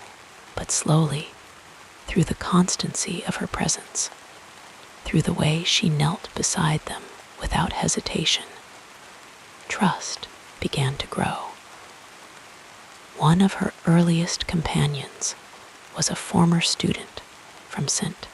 Mary's Subashiny Does, who would later take the name Sister Agnes when she joined the small band of women gathering around Mother Teresa. Others followed, some young, some older, each bringing their own strengths, their own struggles. They had no rule book, no established way of doing things. They learned by doing, by making mistakes, by discovering that love was not a theory, but a daily practice. The challenges were endless. The monsoons turned dirt lanes into rivers of mud. Disease spread swiftly in the crowded slums, and there were always more people in need than they could possibly help. But Mother Teresa insisted that they begin not with the overwhelming scale of suffering, but with the person in front of them. And so they did one bowl of rice, one clean bandage, one moment of kindness at a time. In 1950, the missionaries of charity were officially recognized by the Vatican, a small seed that would one day grow into a worldwide movement. But in those early years, it was simply a handful of women sharing a single room, washing their saris in the same bucket, praying together before venturing back into the streets. There, those who had known only neglect were given the dignity of a clean bed, a soft voice, a hand to hold in their final hours. The world outside was changing rapidly. India had gained its independence. Borders were being redrawn, political movements rising and falling. But in the narrow lanes where Mother Teresa walked, time seemed to move differently. The struggles were immediate, the needs unchanging: hunger, sickness, loneliness. She did not involve herself in debates or grand causes. She simply went where the suffering was greatest and stayed. By the mid-1950s, whispers of her work began to spread beyond Calcutta. A journalist wrote about the saint of the gutters, and donations small at first, then larger began to arrive, but the heart of the mission remained the same.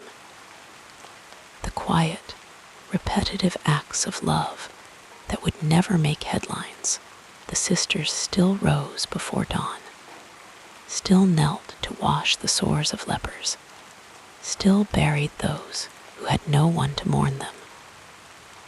And so, as we drift toward sleep, we can picture her in those early years, her sari faded from washing, her hands calloused but gentle, her steps steady despite weariness.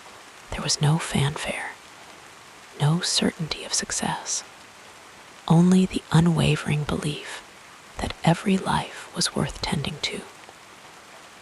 It is a reminder that great things often begin in stillness, in the decision to say yes to the small, unseen work before us. And perhaps, as we close our eyes, we too can carry that quiet certainty into our dreams, that no act of love is ever too small, and that even in the darkest places, light finds a way in, drifting like clouds across the evening sky. We now move to the next part of this calming life story. In the quiet persistence of her days, Mother Teresa's work slowly took shape, like a soft light spreading through the darkest corners of Calcutta. It was not the kind of light that dazzled or demanded attention, but one that glowed steadily, offering warmth where there had been only cold neglect. By 1950, her small band of sisters had grown into the missionaries of charity, officially recognized by the Vatican. The name itself was simple, unassuming, just as she preferred. Their mission was not to build grand institutions, but to serve the poorest of the poor, a phrase she repeated often, as if to remind herself and others that dignity was not reserved for the fortunate. The first home she established was Nirmal Hriday, place of the pure heart, a refuge for the dying. It was a humble building near the Kalighat temple, where those discarded by society, the sick, the starving, those ravaged by disease, could find shelter in their final hours. The sisters would carry the frail bodies from the streets, washing them with gentle hands, offering clean beds, a sip of water, a whispered prayer. To some, it might have seemed a small thing to tend to those who would not live long, but to Mother Teresa, it was everything. No one, she believed, should die alone, unloved, as if they had never mattered. And so, day after day, she knelt beside the dying, her presence a quiet assurance that they were seen, they were cherished. Even at the end, her methods were never complicated. She did not wait for perfect conditions or elaborate plans. If there was a need, she met it immediately, without hesitation. When she saw children abandoned in the streets, she opened Shishu Bhavan, a home for orphans and the destitute young. There, the sisters not only fed and clothed them, but taught them, held them, let them know they belonged. The work was slow, repetitive. Diapers changed, lessons repeated, small hands held. But in that repetition was a kind of sacred rhythm, the steady beat of love in action.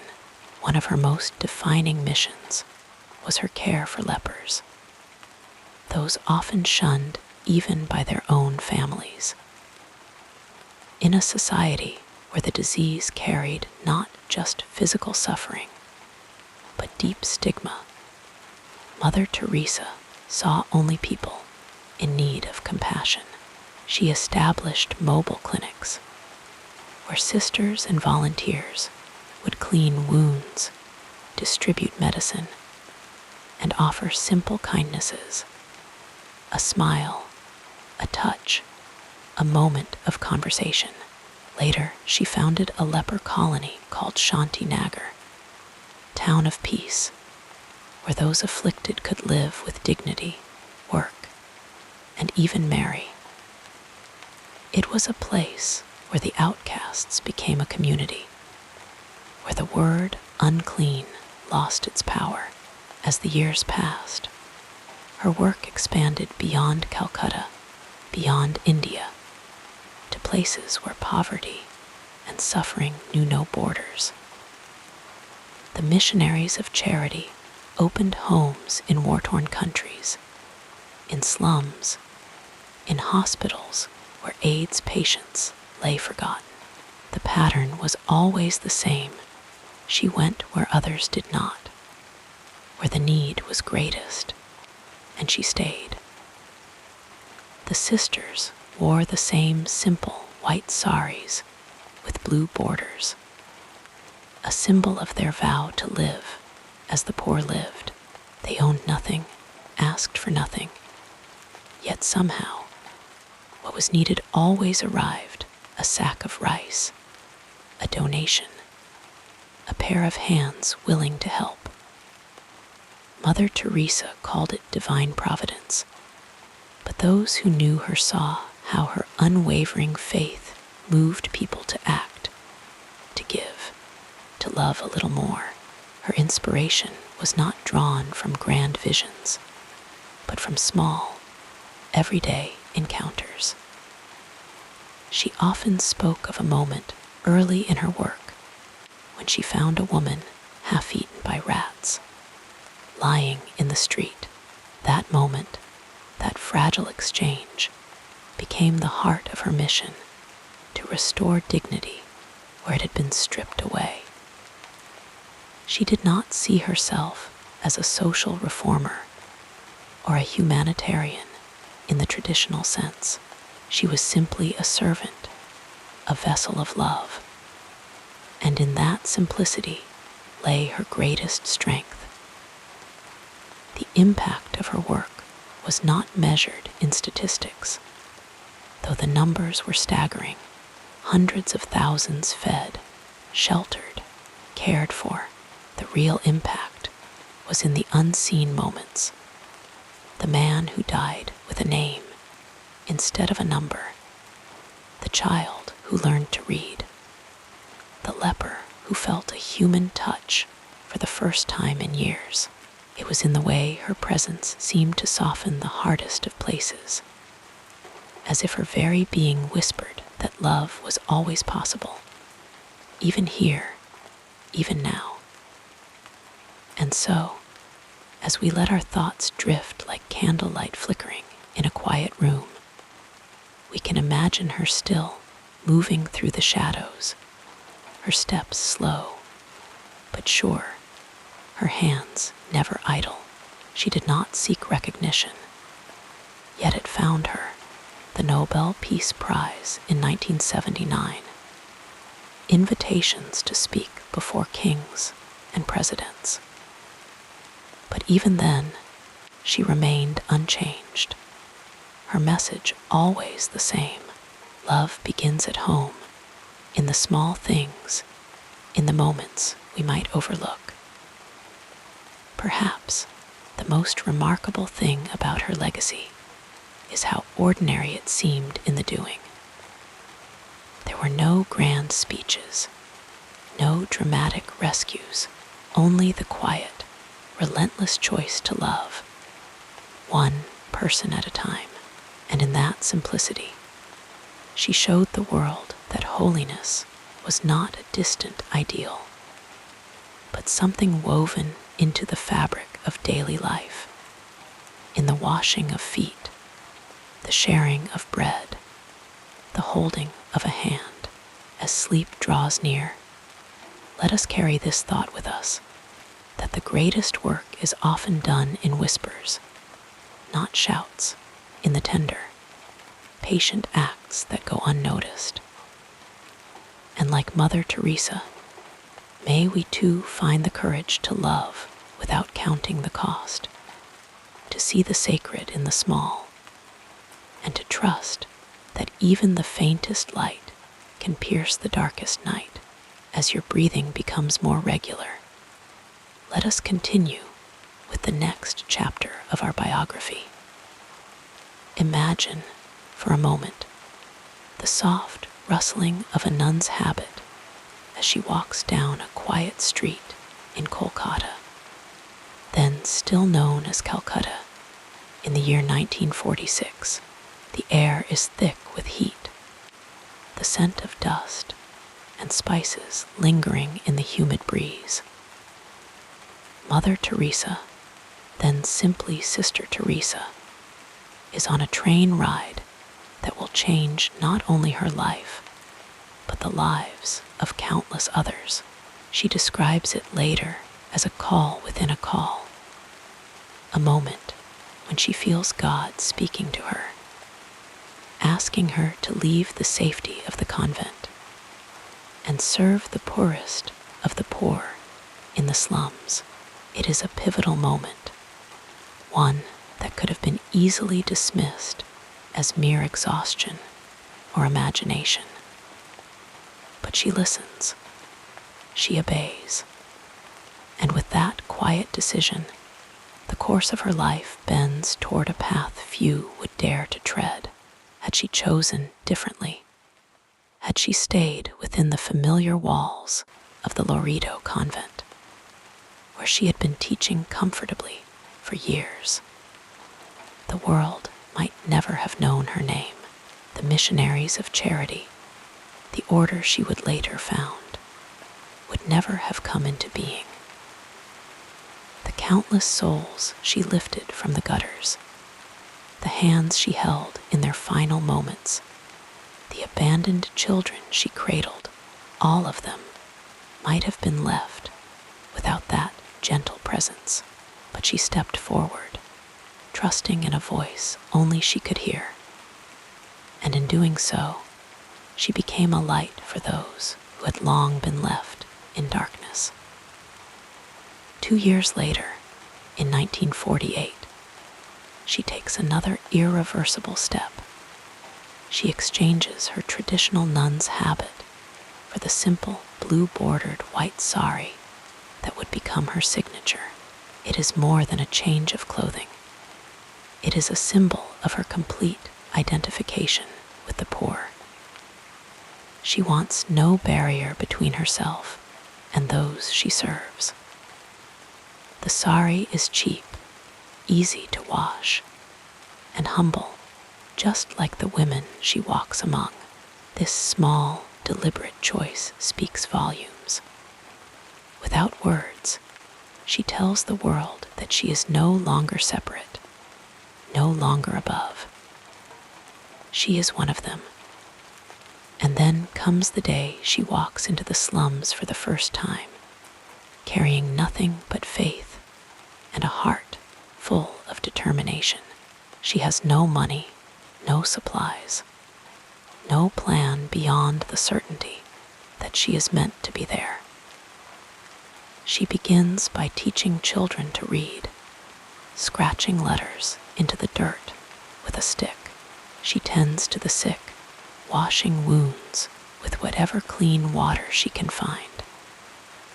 It is slow, difficult work, and many days she wonders if she is making any difference at all. But she persists, one person at a time, one act of love at a time. A few years later, in 1950, another defining moment arrives. The Vatican officially recognizes her new order, the Missionaries of Charity.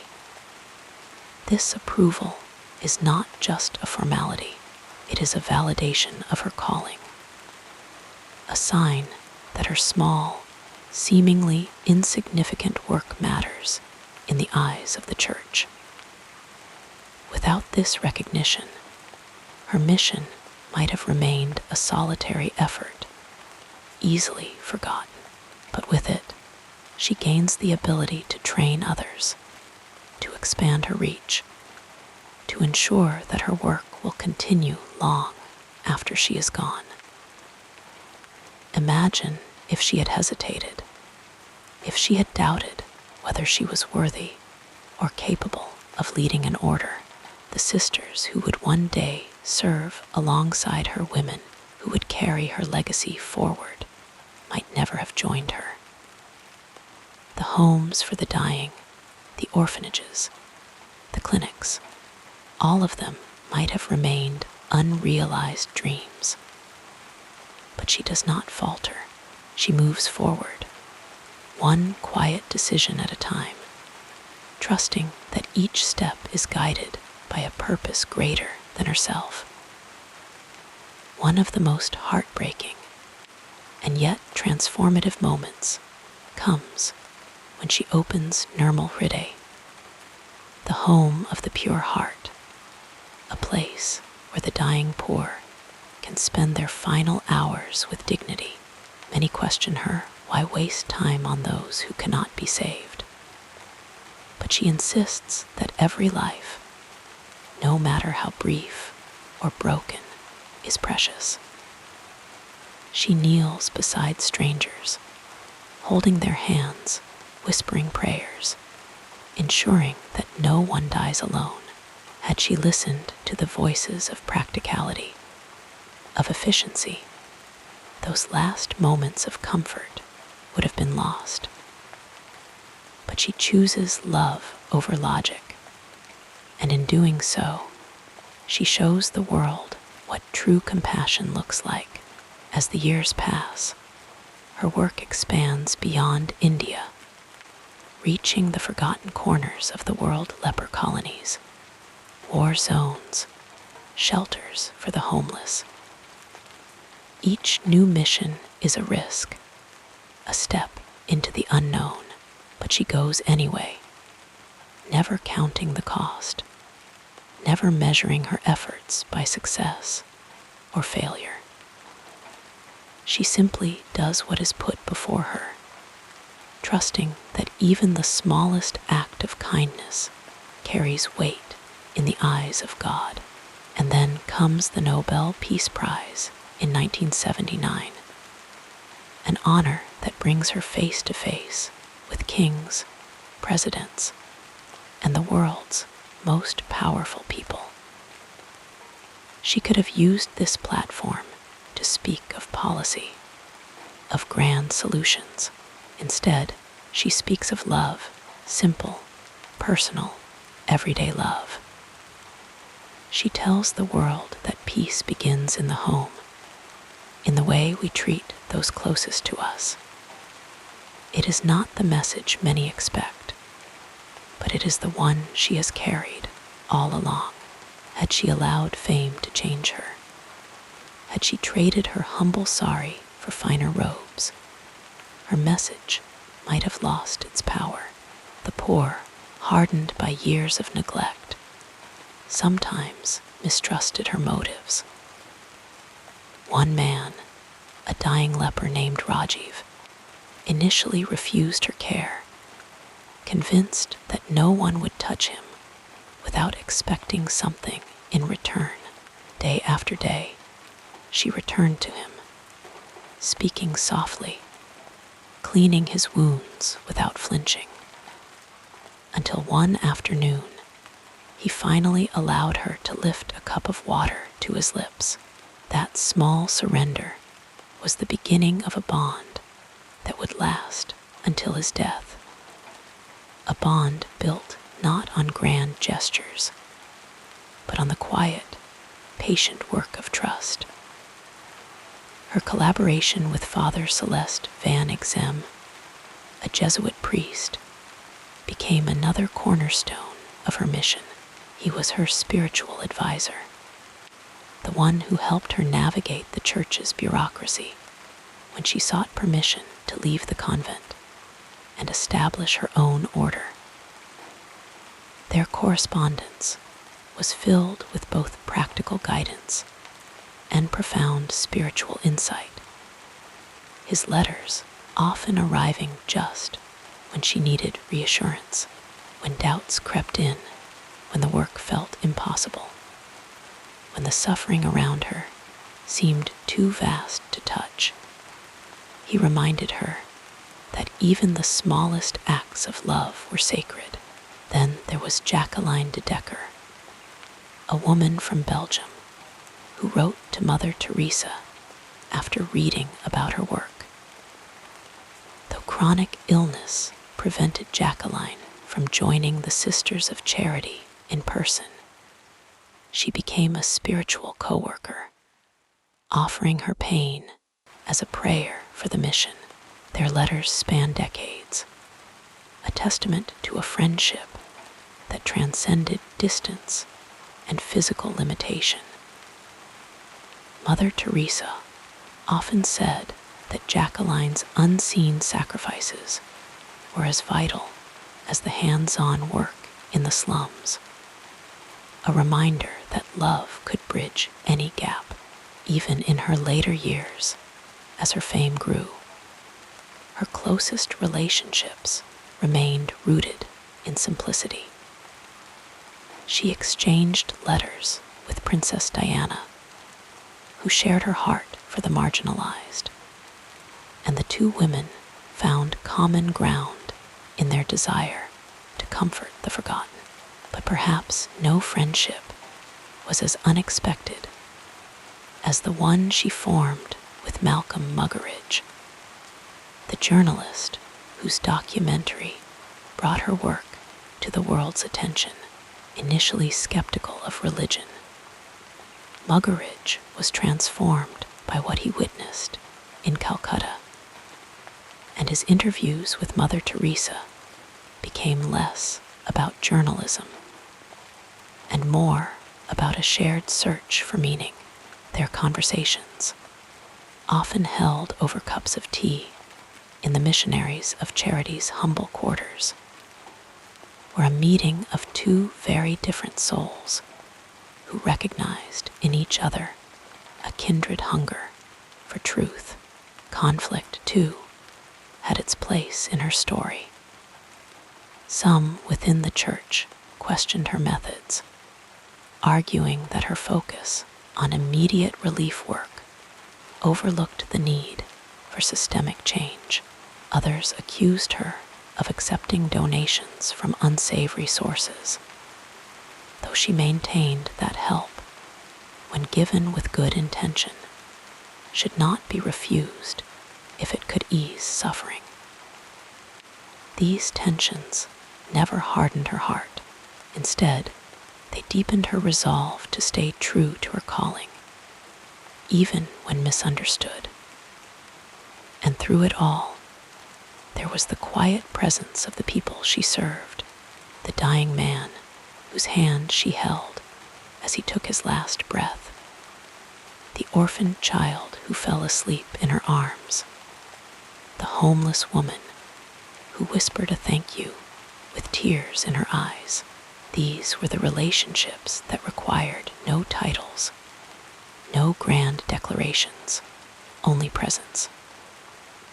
As sleep draws near, let us imagine her not as a saint on a distant pedestal, but as a woman who loved and was loved in return, who leaned on others as much as they leaned on her.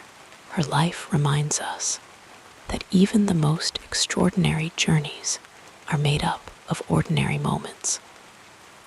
A letter read by lamplight, a shared silence, a hand extended in the dark, and perhaps, as we drift into dreams, we too can cherish the quiet connections that shape our own lives, trusting that even the smallest bonds, woven together with love, can become something beautiful. Allow yourself to sink deeper into comfort as we explore the next phase of this soothing biography. Beneath the weight of her public mission, Mother Teresa carried a private world, one shaped by simple routines, deep friendships, and quiet moments of reflection. She moved through her days with a rhythm that balanced the demands of her work with the need for stillness, for time to simply be. Her mornings began early, long before the sun warmed the streets of Calcutta. She would rise in the dim light, her small room sparsely furnished, a narrow bed, a simple wooden desk, a crucifix on the wall. The first moments of her day were spent in prayer, a practice as natural to her as breathing. She would whisper her gratitude, her worries, her petitions, folding them into the silence like one might fold a cherished letter. Then, with the same steady purpose, she would dress in her familiar white sari with its blue border, tying it carefully, as if the act itself was another kind of devotion. Breakfast was simple tea, perhaps a piece of bread, eaten quickly before the day's work called her away. But even in these quiet morning rituals, she was never truly alone. The sisters of her order moved around her with the same quiet focus, their presence a gentle hum of shared purpose. She cherished these women, not just as fellow workers, but as sisters in the deepest sense. They laughed together, sometimes, in rare moments of lightness, a shared joke over a spilled pot of rice, a smile exchanged when a child in their care did something unexpectedly sweet. These small joys wove through their days like golden threads, softening the edges of their difficult labor. Outside the walls of the convent, her relationships were just as tender, though often overlooked in the grand retelling of her life. There was Father Celeste Van Exem, the priest who had guided her spiritual journey for decades, offering counsel and quiet encouragement. Their letters, filled with warmth and mutual respect, revealed a friendship that sustained her through moments of doubt. And then there was Jacqueline de Decker, a Belgian woman who became one of her closest confidants. Though separated by distance, their bond was deep, their letters filled with the kind of easy affection that comes from truly being known. Jacqueline once wrote to her, "You are not alone in your struggles." And those words, so simple, so true, became a kind of anchor for Mother Teresa in her loneliest hours. She found comfort, too, in the ordinary habits of life. In the evenings, when the heat of the day had begun to fade, she would sometimes sit in the courtyard, her hands busy with mending a torn sari, a child's dress. The repetitive motion soothed her, a quiet counterpoint to the chaos of the streets beyond. She loved the sound of rain on the tin roofs, the way it softened the world for a little while. And though she rarely spoke of it, she carried a deep appreciation for beauty. The scent of jasmine blooming in the convent garden, the way candlelight flickered against the walls during evening prayers. Her personal philosophy was not one of grand theories, but of lived love. She believed in the holiness of small things, a smile given freely, a moment of patience when tiredness threatened to shorten her temper. This was the heartbeat of her life, the quiet truth that guided her through both praise and criticism. And then there were the letters, so many letters written late at night by the glow of a single lamp. She wrote to friends, to supporters, to strangers who had reached out with their own stories of suffering. Her handwriting was neat, deliberate, each word chosen with care, even in her busiest seasons.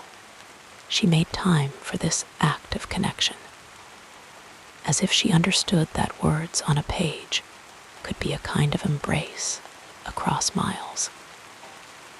In her rare moments of rest, she would sometimes sit with a book.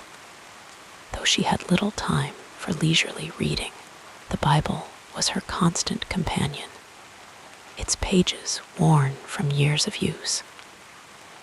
But she also found solace in the writings of other spiritual figures, Saint Therese of Lycia, whose little way mirrored her own, and Thomas à Kempis, whose words on humility resonated deeply. These were not just texts to study, but voices that spoke to her across time, offering companionship in her solitude. Her life was not without its sorrows. She carried the weight of the suffering she witnessed, the faces of those she could not save. There were nights when sleep eluded her, when the magnitude of the world's pain pressed heavily upon her heart. In those moments, she turned again to prayer, not as a performance, but as a conversation, raw, honest, sometimes wordless. She once confessed to a friend that there were times when God felt distant, when the light of her faith flickered like a candle in the wind. Yet, even in that darkness, she chose to love, to serve, to keep going. And so, as we imagine her now, let us see her not only as the woman who moved nations, but as the woman who sat quietly in the garden, listening to the birds at dusk, who treasured the letters from friends, reading them again and again until the pages grew soft, who found joy in the laughter of children, in the shared silence of a meal with her sisters, who, despite the weight of her calling, remained deeply human, flawed, weary, yet endlessly tender. Perhaps this is the truest measure of her life, not in the awards or the speeches, but in the quiet moments when love was her only language. As sleep pulls us gently under, may we remember that greatness is not always loud. Sometimes it is a whisper, a touch, a life lived one small act of kindness at a time. And in that remembering, may we too find peace, like a gentle river flowing toward the sea. Our story continues with the next meaningful chapter. In the quiet hours before dawn, when the streets of Calcutta were still wrapped in darkness, and the air carried the faint scent of smoke from early morning fires, Mother Teresa would rise from her simple bed. Her room was small, barely larger than a closet, with a narrow cot, a wooden chair, and a small table where a Bible lay open, its pages worn from years of gentle turning. There were no luxuries here, only the bare necessities: a white sari draped over a hook, a pair of well-worn sandals by the door, a single photograph of the Virgin Mary pinned to the wall. She would kneel beside the bed, her hands folded, her head bowed, and begin her day in silence, offering her first thoughts to God before the world stirred awake. convent bell would ring softly, calling the sisters to prayer, and she would join them in the chapel, where the scent of incense lingered from the evening before. The sisters sat on the floor, their voices rising and falling in unison, a rhythm as steady as breath. The hymns were simple, the words familiar, and in those moments, the weight of the world outside seemed to lift, if only for a little while. After prayers, there was a light breakfast tea, a piece of bread, perhaps a banana if there were enough to share. She ate slowly, savoring each bite, listening as the sisters spoke in hushed tones about the day ahead. Then, as the first light of morning crept over the city, she would step outside, her sari crisp and white against the dusty streets. The air was thick with the sounds of waking life, vendors setting up their stalls, children laughing as they ran to school, the distant hum of traffic. She walked with purpose, but without hurry, her steps measured, her eyes taking in every detail. The missionaries of charity had no grand headquarters, only a simple house where the sick and dying were brought, where the poorest of the poor knew they would find a place to rest. The rooms were clean but sparse, lined with narrow cots where men and women lay, their faces lined with suffering. She moved from bed to bed, bending low to whisper a word of comfort, to smooth a blanket, to hold a hand. Some were too weak to speak, but their eyes would follow her as she passed, their gratitude unspoken but deeply felt. She would pause to help the sisters change bandages, to spoon-feed those who could not feed themselves, to wipe fevered brows with a damp cloth. There was no task too small, no act of kindness beneath her. By midday, the sun was high, and the heat pressed down like a heavy hand. She would return to the convent for a simple meal: rice, lentils, vegetables if they had them, eaten in silence. As the sisters listened to a reading from Scripture, there was no excess, no wasted food, for every grain was a gift. After lunch, there was a brief moment of rest, a chance to sit in the shade of the courtyard, perhaps to write a letter or mend a torn sari. Her hands, though wrinkled with age, were always busy folding laundry, stitching a hem, sorting donated medicines into small glass bottles. In the afternoon, she would visit the orphanage, where children with wide, curious eyes would gather around her, tugging at her sari, asking for stories or sweets. She carried a small bag of candies in her pocket, doling them out with a smile, her laughter mingling with theirs. Some of the children had no families, others were sick or disabled, but in her presence, they were simply children, loved, cherished, held. She would sit on the floor with them, her knees bent beneath her, listening as they chattered about their dreams, their fears, their small triumphs. As evening fell, she made her way back through the streets, now alive with the sounds of cooking fires and distant music. The air smelled of spices and smoke, and the light turned golden, softening the edges of the world. Back at the convent, there was another meal, another prayer, another moment of quiet reflection.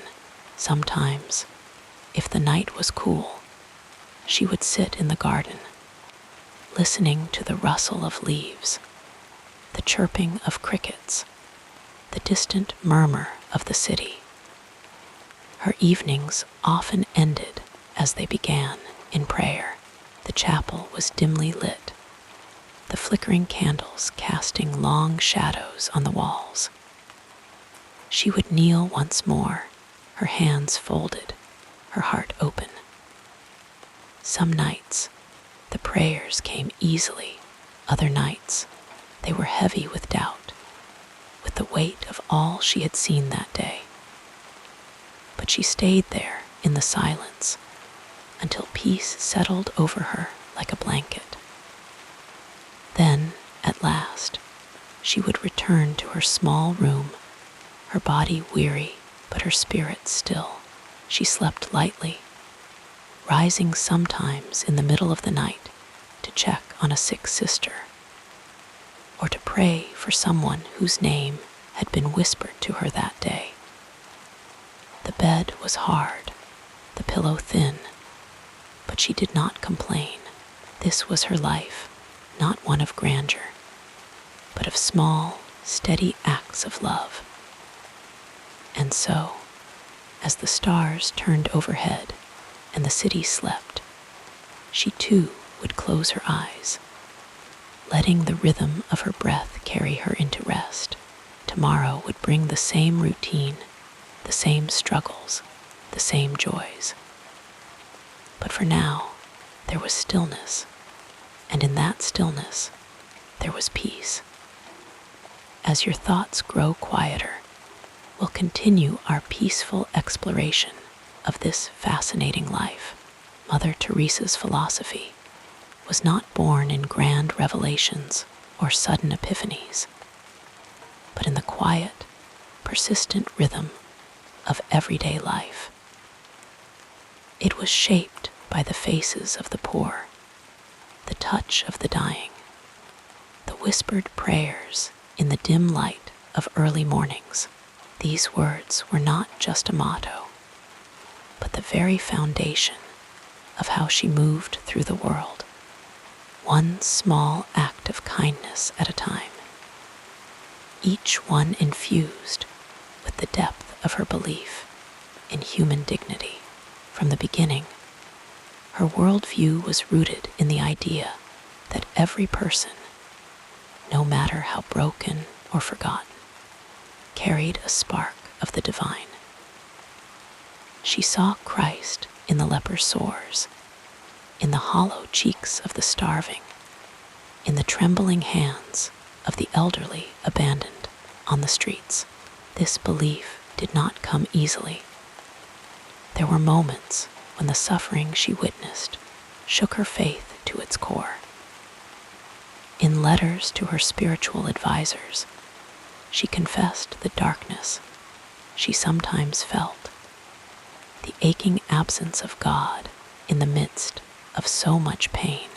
Yet even in those shadows, she continued her work, holding fast to the conviction that love was not a feeling, but a choice, an act of will that persisted even when the heart felt empty. Her understanding of love was not sentimental. It was rugged, practical, demanding. She often reminded her sisters, love is not patronizing. Charity doesn't humiliate. This principle guided every decision she made, from the way she knelt beside the sick to the way she spoke to world leaders. Once, when a wealthy donor offered a large sum of money for her missions, she gently refused, explaining that the poor needed not just funds, but the dignity of being seen, touched, cared for personally. Her philosophy was also deeply communal. Though she became a global figure, she never saw herself as a solitary hero. She often spoke of the missionaries of charity as a family, bound together not by ambition, but by shared purpose. This humility was not false modesty, but a genuine recognition that her work was part of something far greater than herself. She believed that even the smallest gestures, holding a hand, washing a wound, sitting in silence with someone who was afraid, could ripple outward in ways no one could foresee. Over time, her thinking deepened, shaped by the relentless reality of suffering. Early in her mission, she had imagined that faith would shield her from doubt. But as the years passed, she came to see doubt not as the opposite of faith, but as its companion. In her most private writings, she described feeling a profound spiritual dryness, a sense that God had withdrawn from her. Yet she continued to pray, to serve, to love, not because she always felt God's presence, but because she trusted in His absence. Too, her values were not abstract ideals, but lived realities. She measured success not in numbers or accolades, but in the quiet moments of connection, the smile of a child who had been given a meal, the peaceful last breath of someone who had died knowing they were not alone. She rejected the idea that poverty was just a material condition. This insight led her to expand her mission beyond the physical needs of the poor to their emotional and spiritual hunger as well. In the homes she founded for the dying, no one was merely a patient. Each person was greeted as a brother or sister, their names spoken with tenderness, their story honored. Even as her fame grew, she remained anchored in the ordinary. She wore the same simple sari every day, mended until it was nearly threadbare. She ate the same meager meals as those she served. When visitors came expecting to meet a living saint, they often found instead a small, wrinkled woman with rough hands and a direct gaze, more interested in asking about their own lives than in discussing hers. Holiness does not consist in doing extraordinary things, she would say. Her legacy was not built on theories or speeches, but on the daily practice of showing up. This was the lens through which she saw the world, not as a place of scarcity, but as a place overflowing with opportunities to love. Even in her final years, as her health failed and her body grew frail, she continued to rise before dawn, to kneel in prayer, to walk slowly through the wards where the sick and dying waited. Her steps were slower, her voice softer, but her message remained the same. Spread love everywhere you go. And so, as the candlelight flickered in the chapel and the world outside rushed on, she remained in the stillness, her hands folded, her heart open. The doubts never fully left her. The darkness never fully lifted. But she had learned to walk by the light of what she knew, not merely what she felt. In the end, her philosophy was not complicated. It was the quiet certainty that love was worth giving, even when it cost everything, even when it seemed to disappear into the vastness of human suffering without a trace. She trusted that nothing done with love was ever wasted, that every act of kindness was a seed planted in the unseen soil of eternity. And so she slept, as she lived simply, trustingly, her breath slow, and even her mind at rest. Tomorrow would bring more work, more weariness, more joy. But for now, there was peace, the deep and abiding peace of one who had spent her life loving without counting the cost, with each breath becoming slower and deeper. Let us turn to another aspect of this soothing story. Her path was never smooth, never free of obstacles. From the very beginning, there were challenges that would have made most people turn back.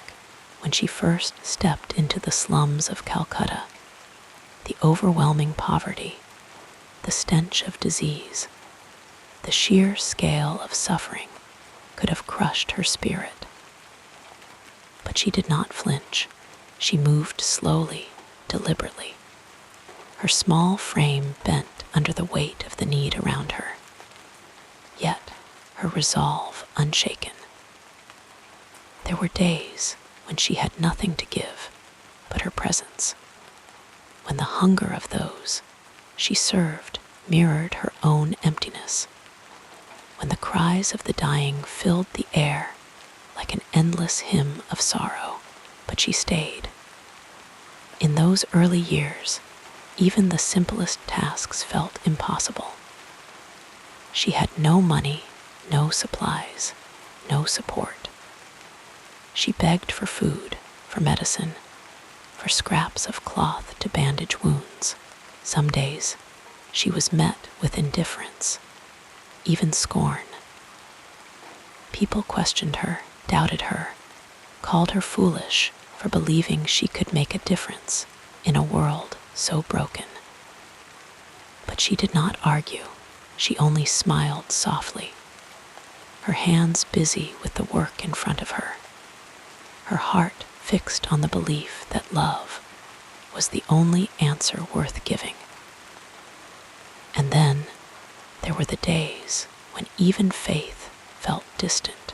She spoke often of a profound darkness that followed her for years, a sense of God's absence that weighed on her like a stone.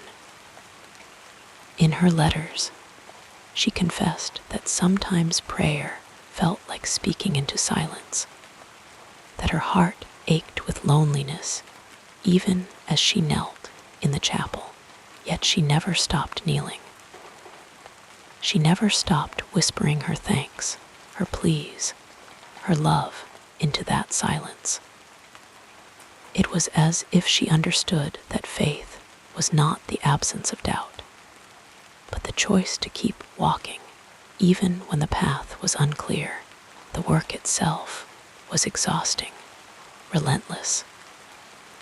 The sick kept coming, the hungry kept pleading, the dying kept reaching for a hand to hold.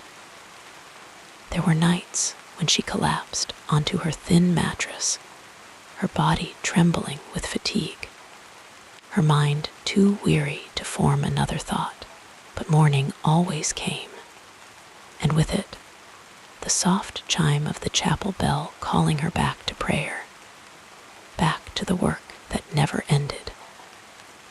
She rose, not because she felt strong, but because she knew weakness was no excuse to stop loving, even among those who admired her. Misunderstandings arose. Some accused her of refusing to address the root causes of poverty, of merely putting bandages on wounds that needed surgery.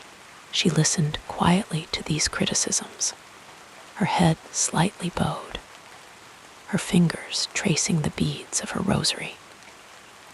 She did not argue that systemic change was unnecessary, only that in the meantime, the hungry must be fed, the naked must be clothed, the dying must not be left alone.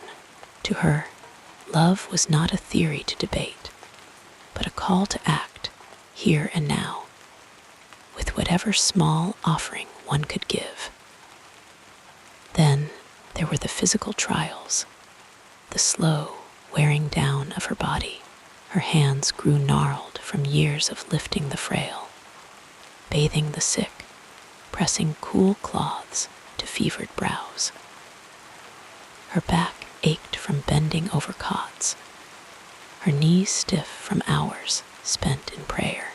As she aged, illness visited her, often malaria, heart trouble, the creeping weakness of time. Perhaps the hardest trials were the ones unseen, the moments when the sheer enormity of suffering threatened to swallow her hope.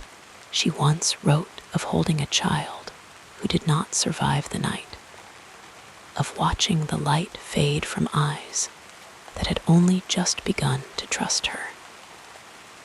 But she would lift her head, take a slow breath, and return to the work.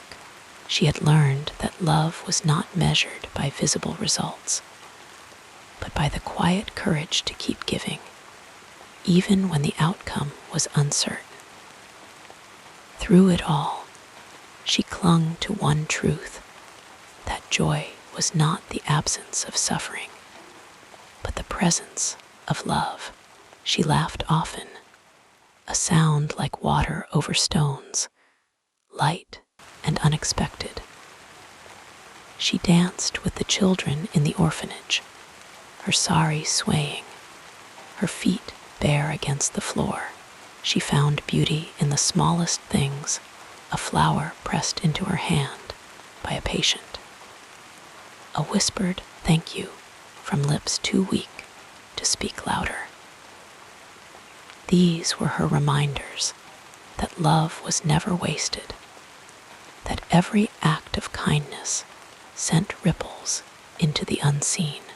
And when the world outside grew noisy, when debates raged and opinions clashed, she simply turned back to the work. She did not have time for grand speeches or political battles. There were bowls to fill, wounds to dress, souls to comfort. Her way was not one of force, but of persistence, a slow, steady pouring out of herself, day after day, year after year. In the end, the obstacles did not define her. What defined her was how she moved through them, not with grand gestures, but with quiet faithfulness. She had learned that the greatest strength was not in never falling, but in rising each time, however slowly, however painfully. And so she rose again and again, her steps small but sure, her hands open, her heart unwavering. The night would always give way to dawn. The doubt would always give way to love. And so she slept, knowing that tomorrow would ask no more of her than today had, only that she love, simply, deeply, without counting the cost. The tapestry of this remarkable life unfolds further as we gently explore the next meaningful period. There was a side to Mother Teresa that few ever saw, a quiet, almost playful side that emerged in the smallest of moments, when the weight of her work lifted just enough to reveal the woman beneath the sari. She had a laugh, soft and sudden, like a bird taking flight, unexpected but delightful when it came. Those who lived with her in the convent spoke of how she would sometimes hum old Albanian folk songs under her breath while kneading dough for bread, her fingers moving in rhythm with the tune, her voice barely above a whisper. It was in these small, unguarded moments that she seemed most at peace, most herself, not the saint the world saw, but simply Agnes, the girl from Skopje who had once loved music and poetry. She had a fondness for sweets, a little indulgence she rarely spoke of. In the early years of the missionaries of charity, when donations were scarce and meals were simple, she would occasionally tuck a small piece of jaggery, unrefined cane sugar, into the pocket of her sari, saving it for a quiet moment later in the day. The sisters who knew her well would sometimes leave a piece of fruit or a single piece of chocolate on her desk, knowing she would never take it for herself unless it was offered. And when she did, she ate it slowly, savoring each bite as if it were a rare gift, which, in her world of constant sacrifice, it truly was. Her hands, so often seen cradling the sick or folded in prayer, had another skill: sewing. She was deft with a needle, a talent she had learned as a young girl. In the rare hours when she was not tending to others, she would mend torn habits or stitch simple garments for the poorest children who came to the mission. There was something meditative in the way she worked, her fingers moving with practiced ease, the needle flashing in and out of the fabric like a tiny silver fish in water. She never rushed, never treated it as a chore, but as one more way to care, one more way to love. She also had a curious habit of collecting small stones, smooth, ordinary pebbles from the places she visited. She kept them in a little wooden box by her bedside, each one a silent witness to the journeys she had taken, the lives she had touched. No one knew why she kept them, and she never explained. Perhaps they were reminders of the earth's quiet constancy, of the countless small things that made up a life. Or perhaps they were simply something to hold when the nights were long and the doubts crept in, as they sometimes did. Even for her, there were contradictions in her too, as there are in all of us. For all her tenderness with the dying, she could be stern when it came to discipline within her order. She insisted on strict adherence to the rules of poverty, sometimes correcting her sisters with a firmness that surprised those who only knew her public gentleness. And though she spoke so often of joy, she carried within her what she called the darkness, long periods of spiritual emptiness where she felt utterly alone, as if God had withdrawn from her completely. She wrote of this in private letters, words that were raw and aching, so unlike the serene image the world held of her. Yet, even in that darkness, she continued. She loved. She showed up. She had a quiet sense of humor, too, though it was so subtle that one had to pay attention to catch it.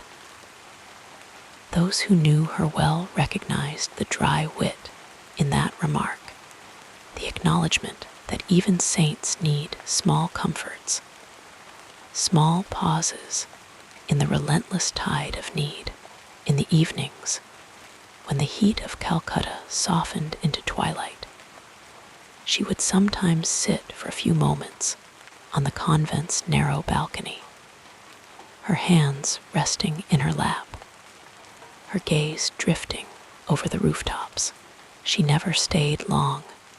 There was always more work to be done.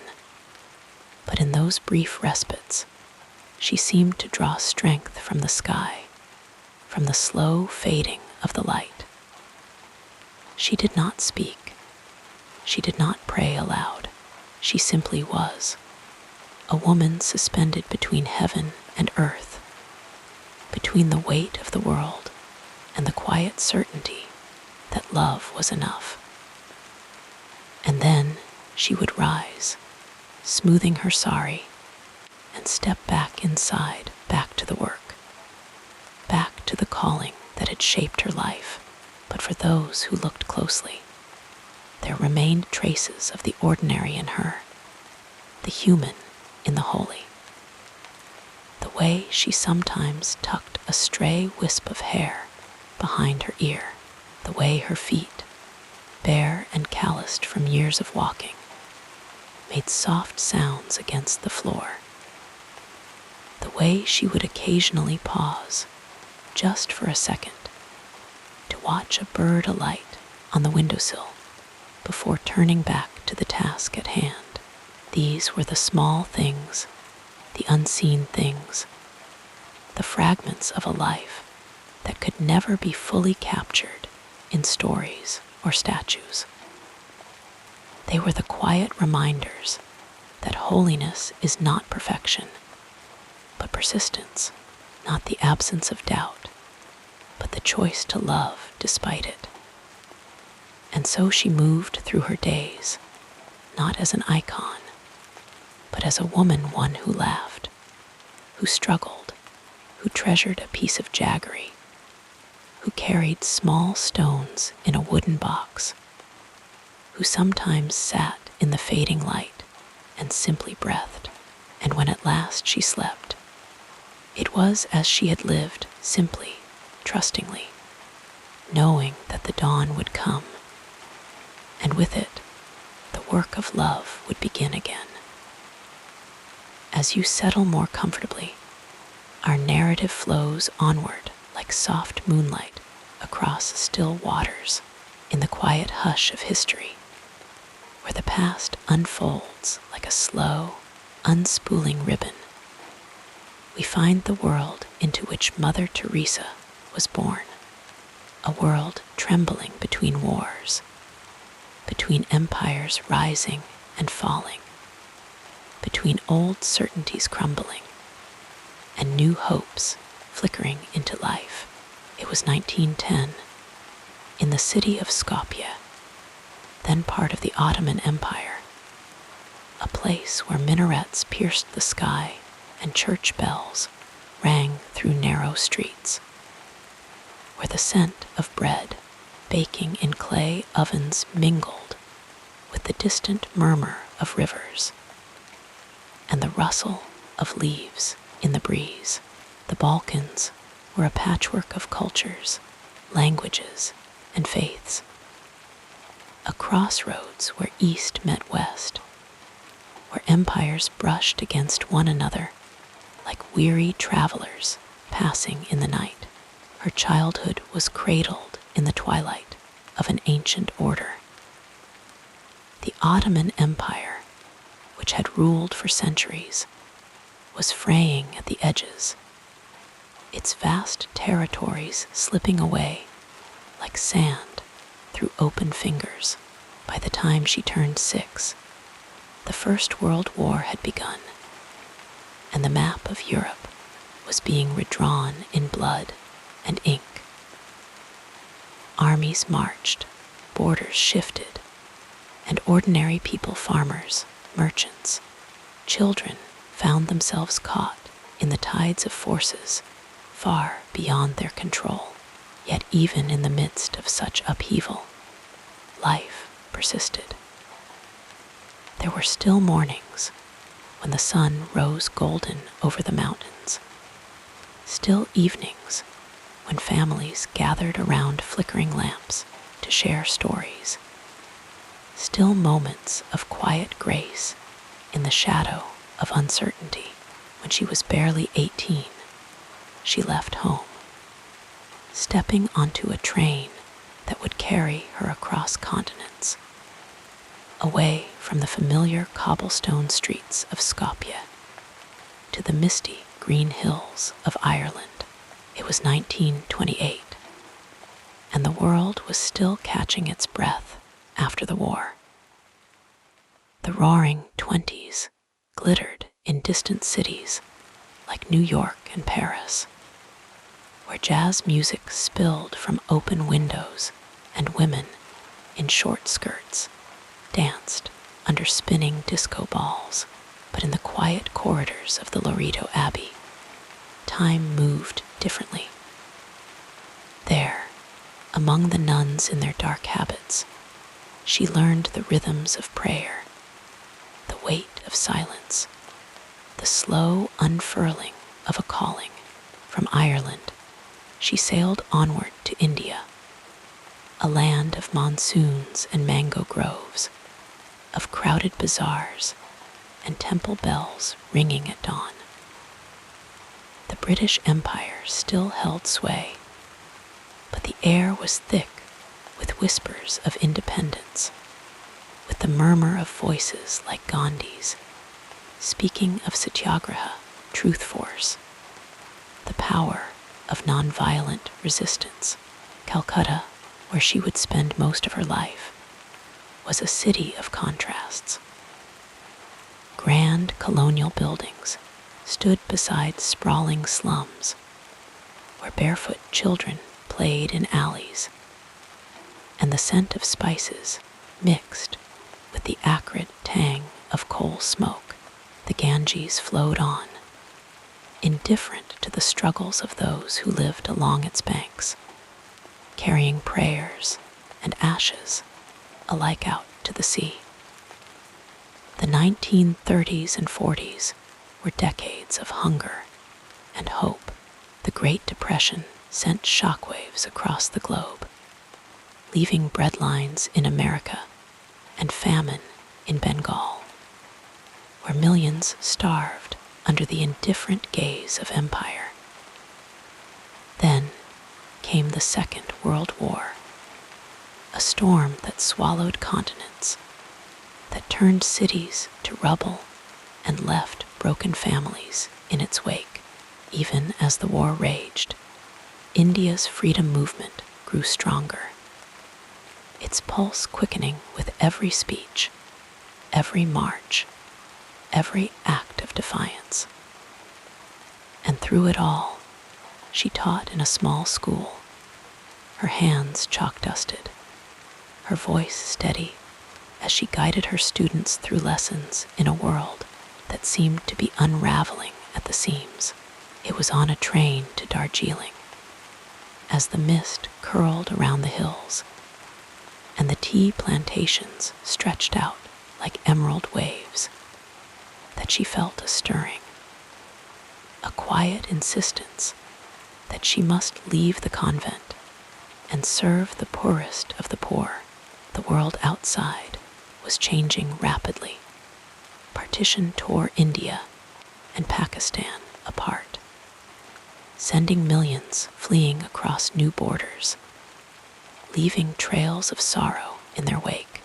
And in the midst of this upheaval, she stepped into the streets of Calcutta, her sari blue like the sky just before twilight, her pockets empty but her heart full. The 1950s and 60s were a time of rebuilding and revolution. The Cold War cast its long shadow, with superpowers circling each other like wary predators. While in the streets of Calcutta, she and her sisters tended to the dying, to the forgotten, to those who had slipped through the cracks of history. The world was speeding up. Jet planes crossed oceans in hours. Televisions brought distant wars into living rooms, and the space race sent dreams rocketing toward the stars. Yet in the dim light of Nirmal Hriday, the home for the dying, time seemed to slow.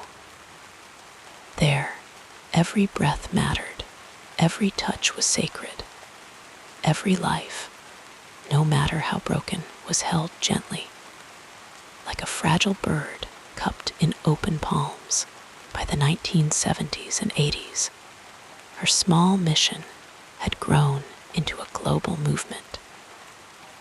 The world was weary from Vietnam, from oil crises, from the grinding tension of the Cold War, but people still longed for goodness, still searched for light in the darkness.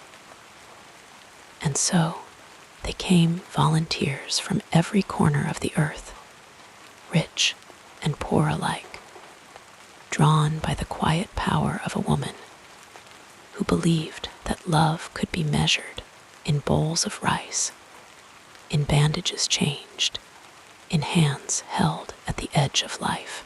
When she passed away in 1997, the world was on the cusp of a new millennium. The internet was weaving invisible threads between nations. Globalization was shrinking distances. And yet, human suffering remained in refugee camps, in hospital wards, in lonely rooms where the forgotten lay waiting. But her life was a testament that even in the face of vast, impersonal forces, small acts of kindness could ripple outward, could become part of the quiet, unbroken current of love that flows beneath history. And so, when we think of her, we might picture not just the Nobel Prize or the sainthood, but the small things, the way her hands, wrinkled with age, still moved with purpose, the way her voice softened when she spoke to a frightened child, the way she sometimes paused, just for a moment, to watch the light filter through a dusty window. These were the fragments of a life lived in the heart of history, yet untouched by its noise. A life that reminds us that even in the darkest of times, there is always a light, small perhaps, but unyielding, waiting to be kindled.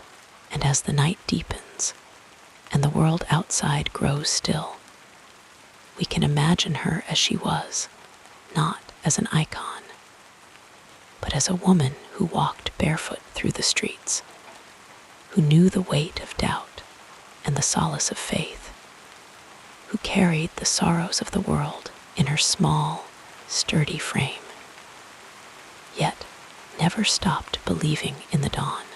Let the rhythm of these words carry you further into relaxation as we continue our peaceful journey. In the quiet hours of the evening, when the world slows and the mind drifts, we can reflect on how a single life, frail yet unyielding, could leave such a deep imprint on the world.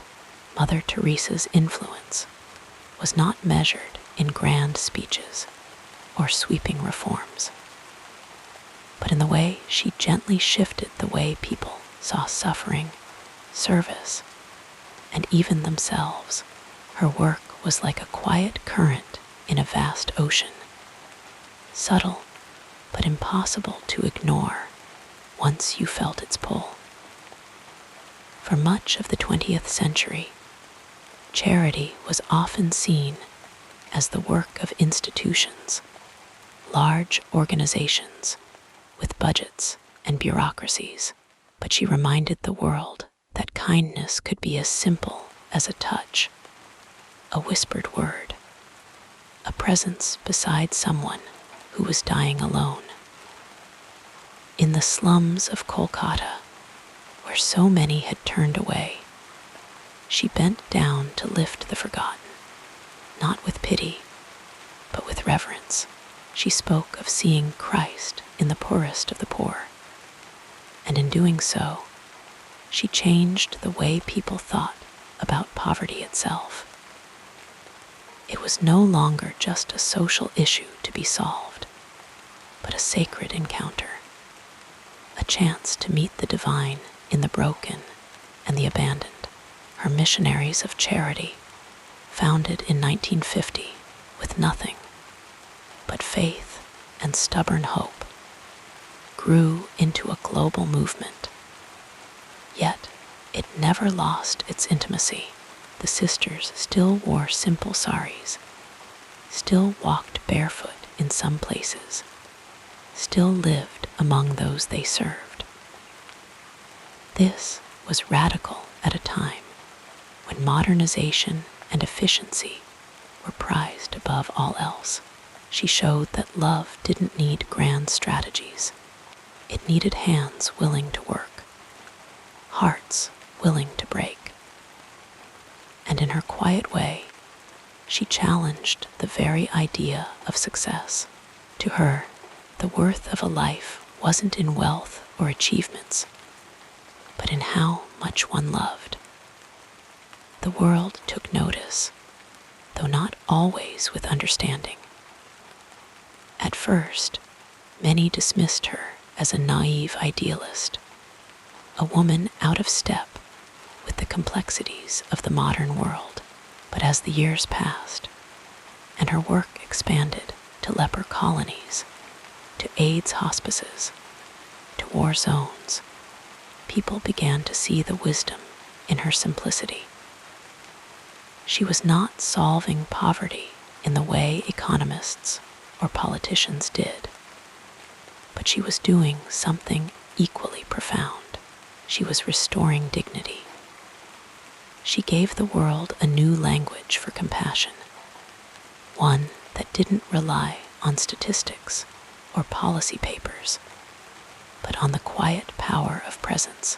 When she was awarded the Nobel Peace Prize in 1979, the honor did not change her. She accepted it, as she did all things, with humility, and used the platform to speak not of her own accomplishments, but of the forgotten. In her soft, steady voice, she told the gathered dignitaries that the greatest poverty was not hunger or homelessness, but loneliness, the feeling of being unloved.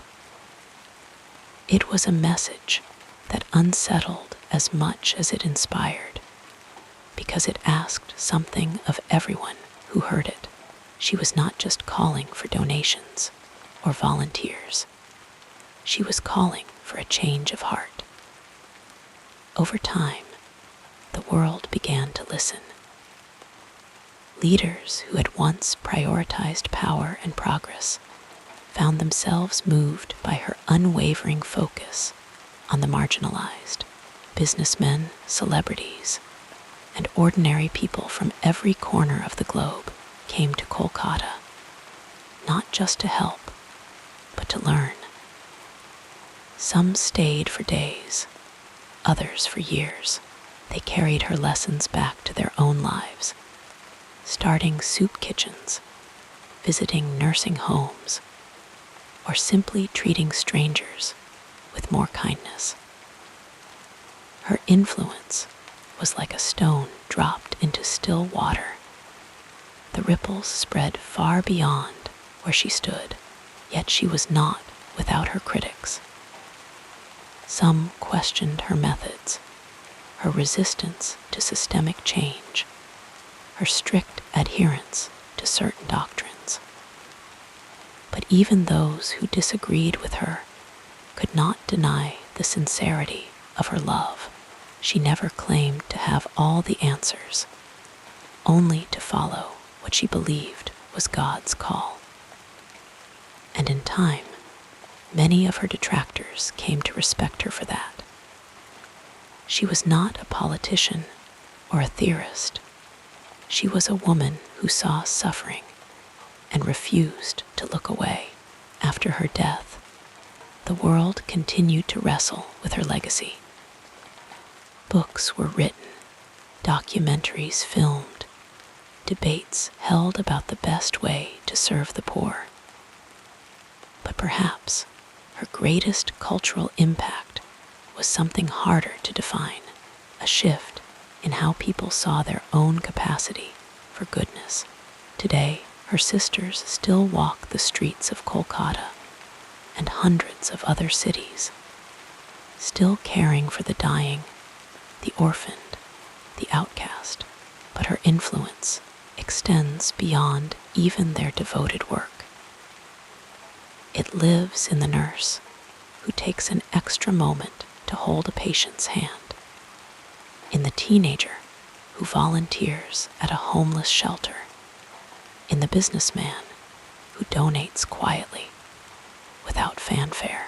It lives in the way people now speak of service, not as a duty, but as a privilege. And so, as the night stretches on and the stars keep their silent watch, we can think of her not as a distant figure of history, but as a presence that lingers, soft as a whisper. She redefined what it meant to make a difference, proving that the smallest acts, done with great love, could reshape the world.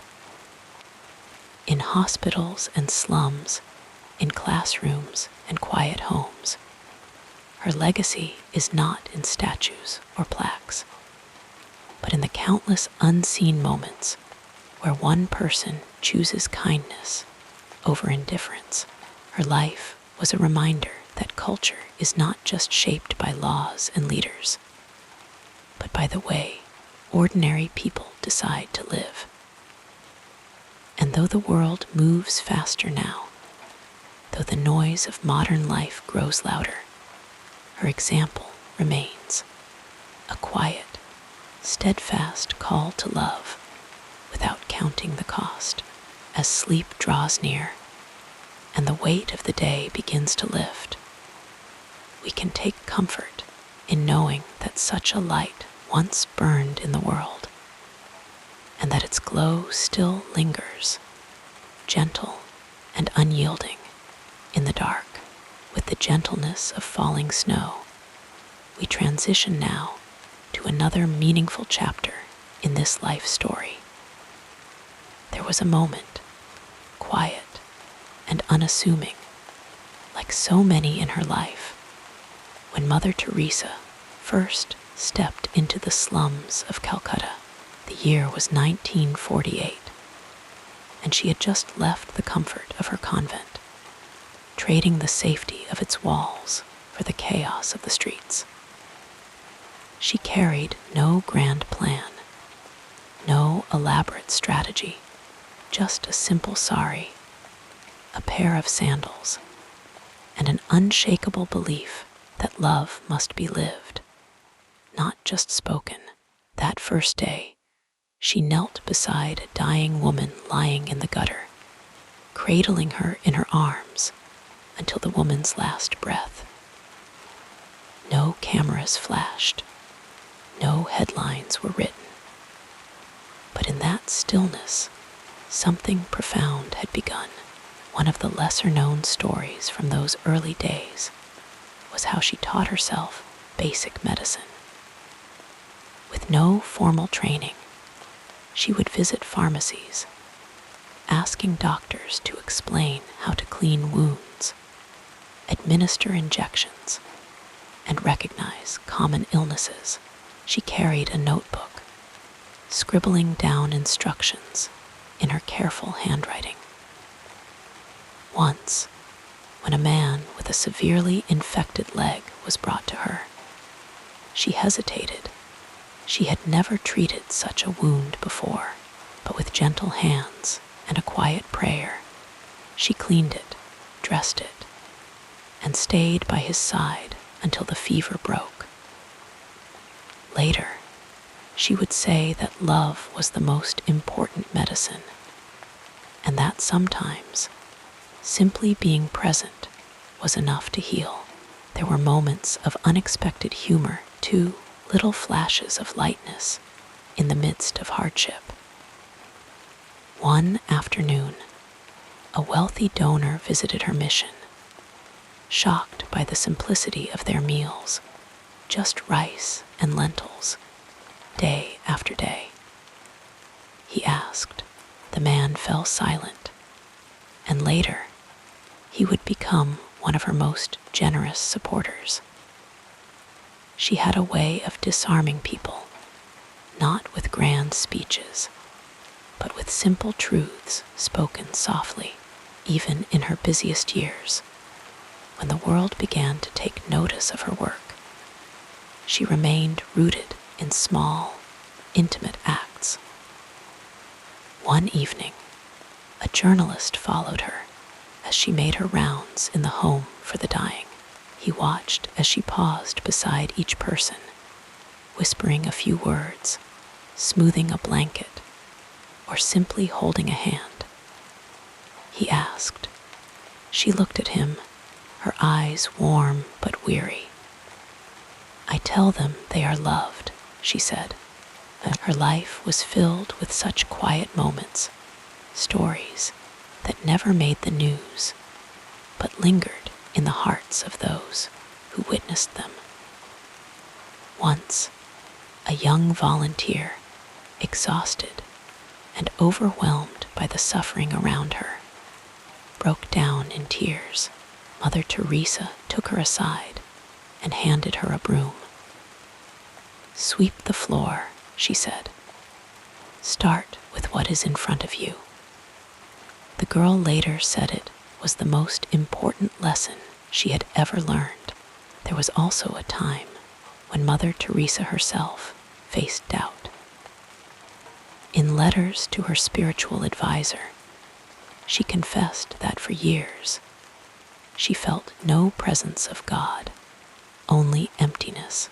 Yet she continued her work day after day, not because she felt certain, but because she had made a promise.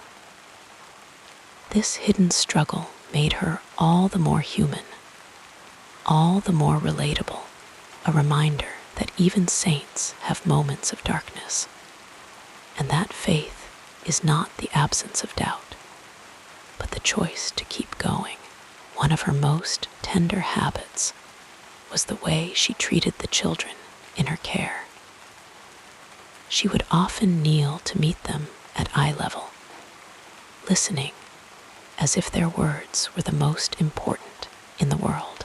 A little boy once handed her a broken toy, and instead of dismissing it, she carefully wrapped it in a cloth, promising to keep it safe.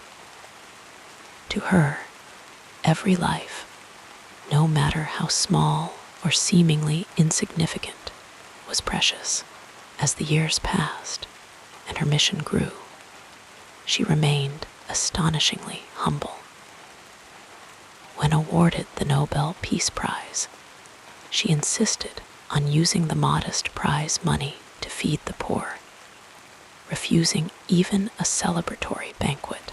True to her word, she hosted a simple meal for the destitute instead, sitting among them as an equal. And then there were the nights, the quiet, sacred hours when the world slept, and she moved through the shadows, checking on the sick, whispering prayers over those who would not see morning. A nurse once recalled waking to find Mother Teresa covering a shivering patient with her own shawl. "But you'll be cold," the nurse protested. Mother Teresa just smiled. "God will keep me warm," she said.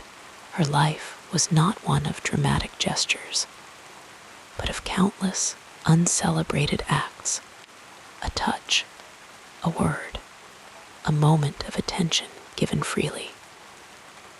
And in those small things, she found a greatness that outshone any fame or recognition. So as the night deepens and the world grows still, we can imagine her there, not as a distant icon, but as a woman bending low, her hands rough from work, her heart soft with love.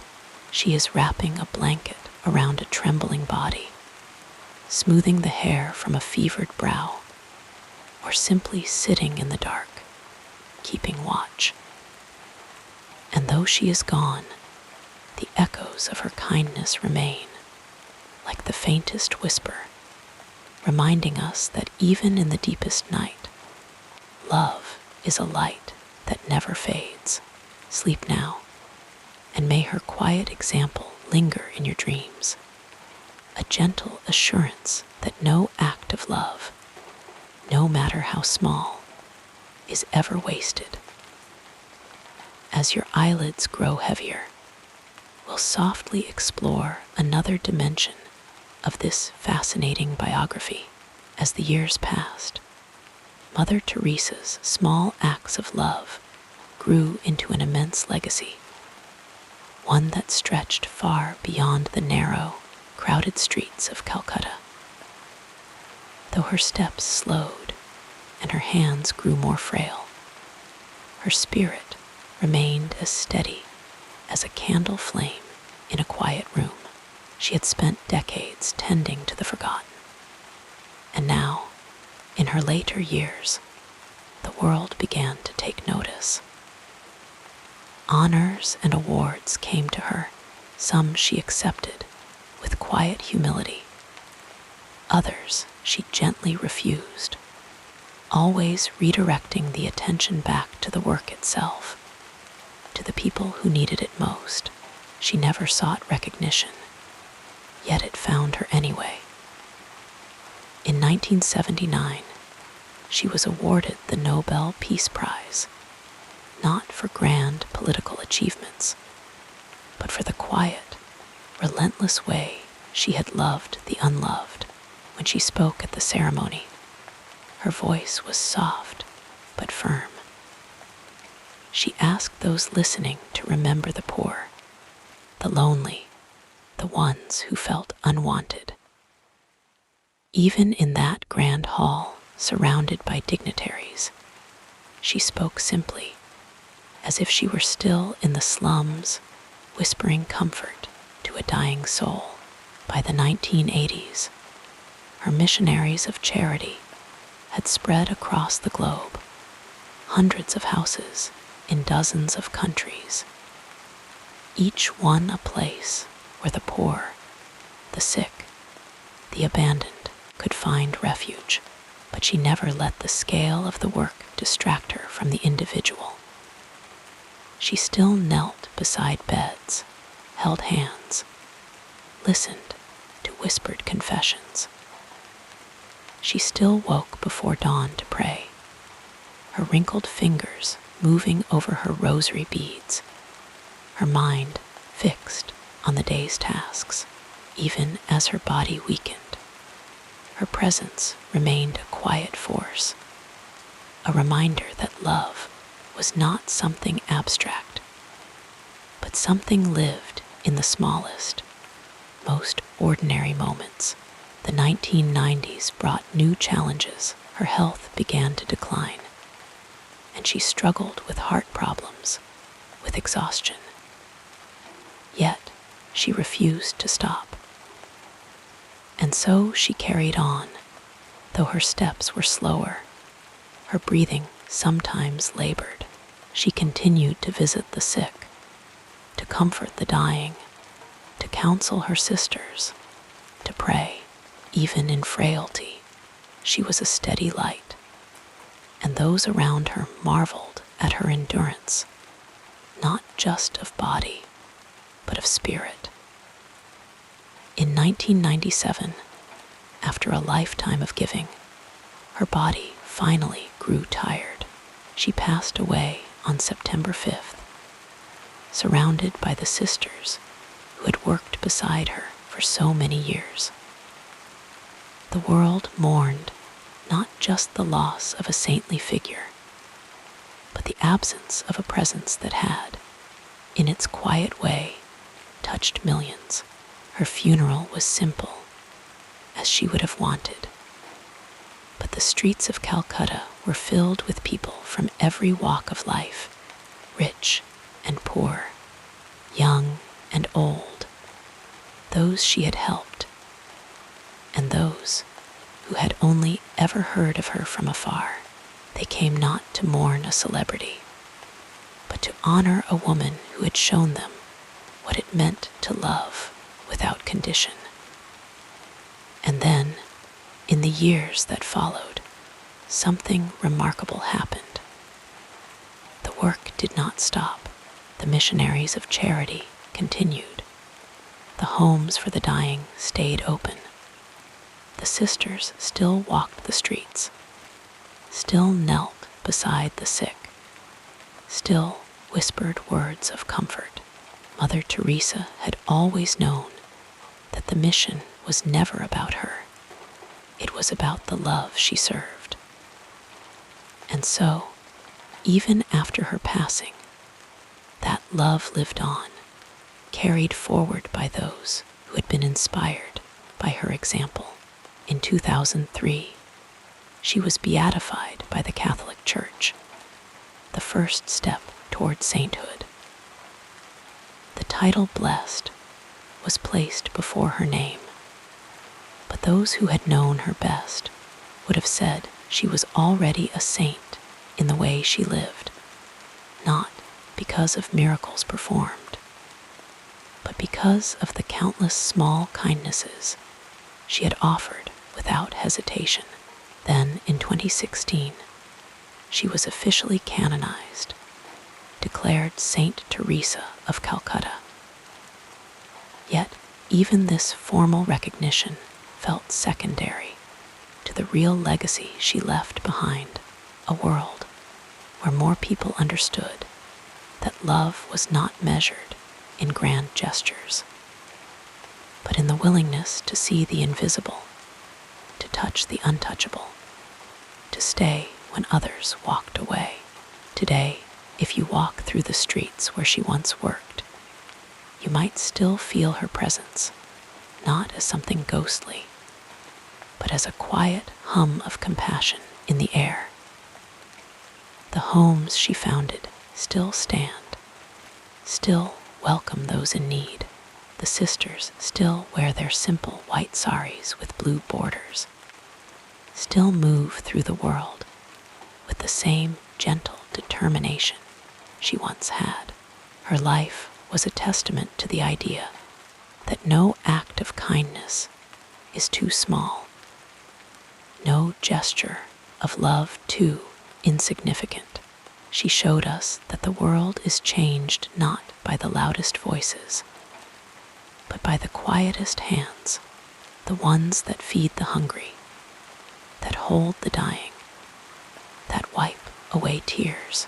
And though she is gone, her message lingers, soft as a whisper in the dark, reminding us that even now, in a world that sometimes feels cold and distant, love is still the greatest force of all.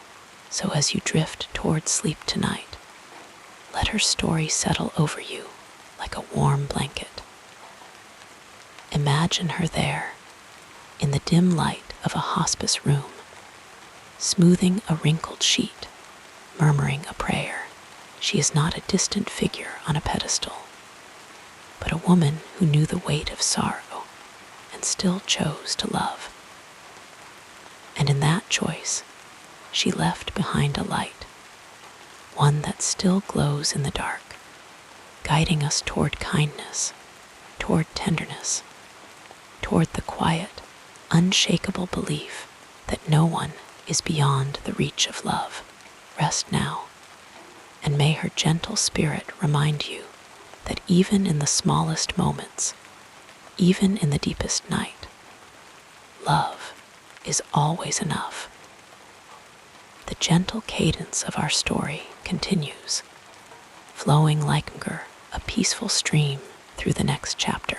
The legacy of Mother Teresa is like a quiet river, flowing softly through time, its waters touching countless lives long after she herself had left this world. Her belief in the power of small, loving acts, feeding the hungry, comforting the sick, holding the hands of the dying, did not fade with her passing. Instead, it grew, rippling outward in ways she might never have imagined, inspiring new generations to carry forward her mission of love in action. Even now, in hospitals and slums, in orphanages and refugee camps, there are those who walk the same path she once did, guided by the same quiet certainty that no suffering is too small to be noticed, no person too forgotten to be cherished. The Missionaries of Charity, the order she founded, continues its work, in over 130 countries. Their blue-bordered saris, a familiar sight in places others might turn away from. Sisters still kneel beside the dying in Kolkata's Calicut home for the destitute, just as Mother Teresa once did, whispering words of comfort, offering dignity in a person's final moments. But her influence stretches far beyond the walls of her own order. Doctors who once read about her work now volunteer in clinics for the homeless. Teachers bring lessons to children in forgotten corners of the world. And young people trade comfortable careers for lives of service, all because her example showed them that love is not just a feeling. It is a choice, repeated in small, steady acts every day. Some have built upon her mission in new ways, adapting it to the challenges of our time. In places where natural disasters strike, where wars displace families, where disease spreads through crowded camps, there are those who bring food, medicine, and comfort, not because they seek recognition, but because they believe, as she did, that every life is sacred. Organizations like the Home for the Dying in Delhi, or the shelters run by the missionaries of charity in places like Haiti and Syria, carry her spirit forward, proving that her work was never bound to one place or one era. Her legacy has also been questioned, debated, and sometimes challenged, as all great legacies are.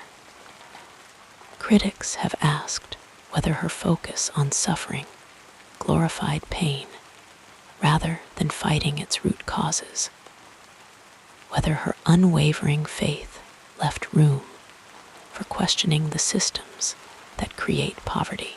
These discussions are not a rejection of her work, but a sign that her life continues to provoke thought, to push people to ask how love can be lived out in a changing world.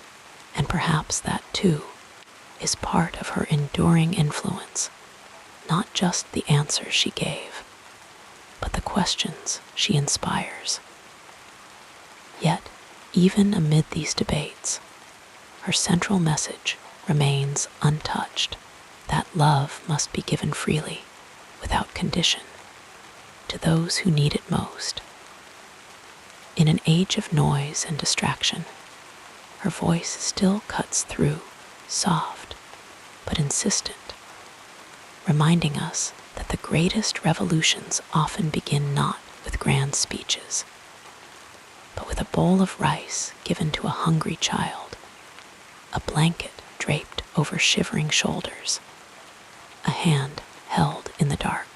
As you close your eyes tonight, picture the countless hands that continue her work: nurses in crowded wards, volunteers in soup kitchens, strangers who stop to help someone on the street. They may not wear her familiar sari.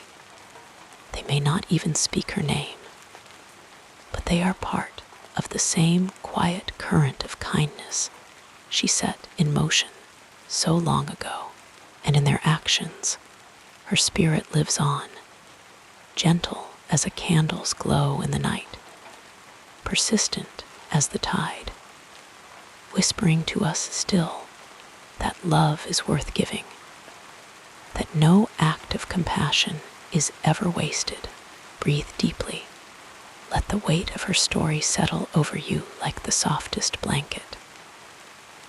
Imagine, just for a moment, the world she believed in, one where no one is left to suffer alone, where kindness is the highest calling. And as sleep draws near, may you carry with you the quiet assurance that even now, in ways seen and unseen, her light still shines, guiding us toward a more tender, more loving world. Rest now and dream of the kindness that endures, wrapped in the comfort of these words. We'll drift together into the next part of this soothing biography, the story of Mother Teresa. Like all great stories that pass through time and memory, has taken on layers of meaning, some illuminating, others obscuring the full truth of her life. Over the years, her image has been polished to a kind of saintly perfection, a figure without shadows, her work rendered in broad, sweeping strokes of simplicity. Yet the reality of any human life, even one as devoted as hers, is far more textured, far more nuanced than the legends we tell. And so, as we drift closer to sleep, let us gently untangle some of the myths that have woven themselves around her name, not to diminish her, but to see her more clearly, to recognize the woman behind the icon, the struggles behind the serenity.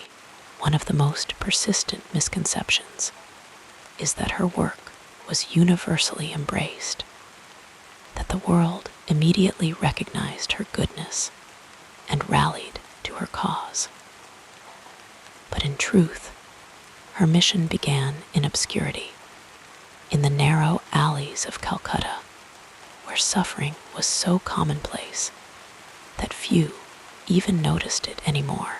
When she first stepped out of the convent, leaving behind the safety of its walls, she was met with skepticism, even resistance. Some questioned why a single woman would wander the slums alone. Others dismissed her efforts as insignificant. What could one person do against such vast poverty? Even within the church, there were those who doubted her unorthodox path, yet she persisted, moving quietly, steadily, like water carving its way through stone. Another myth is that her homes for the dying were places of despair, where the suffering were merely tended to until death took them. This interpretation misses the deeper intention behind her work. Yes, the conditions were often stark, the resources painfully limited. But what she offered was not just care for the body, but dignity for the soul. In a world that had turned away from the poor, she knelt beside them, held their hands, and whispered to them that they were loved. She did not promise miracles of healing, but she gave something just as rare, the assurance that no one dies alone. This was not resignation to suffering, but rebellion against indifference. There are those who argue that her focus on the dying neglected the root causes of poverty, that her charity was a bandage on a wound that needed surgery. And it is true, she was not an economist, not a politician seeking systemic change.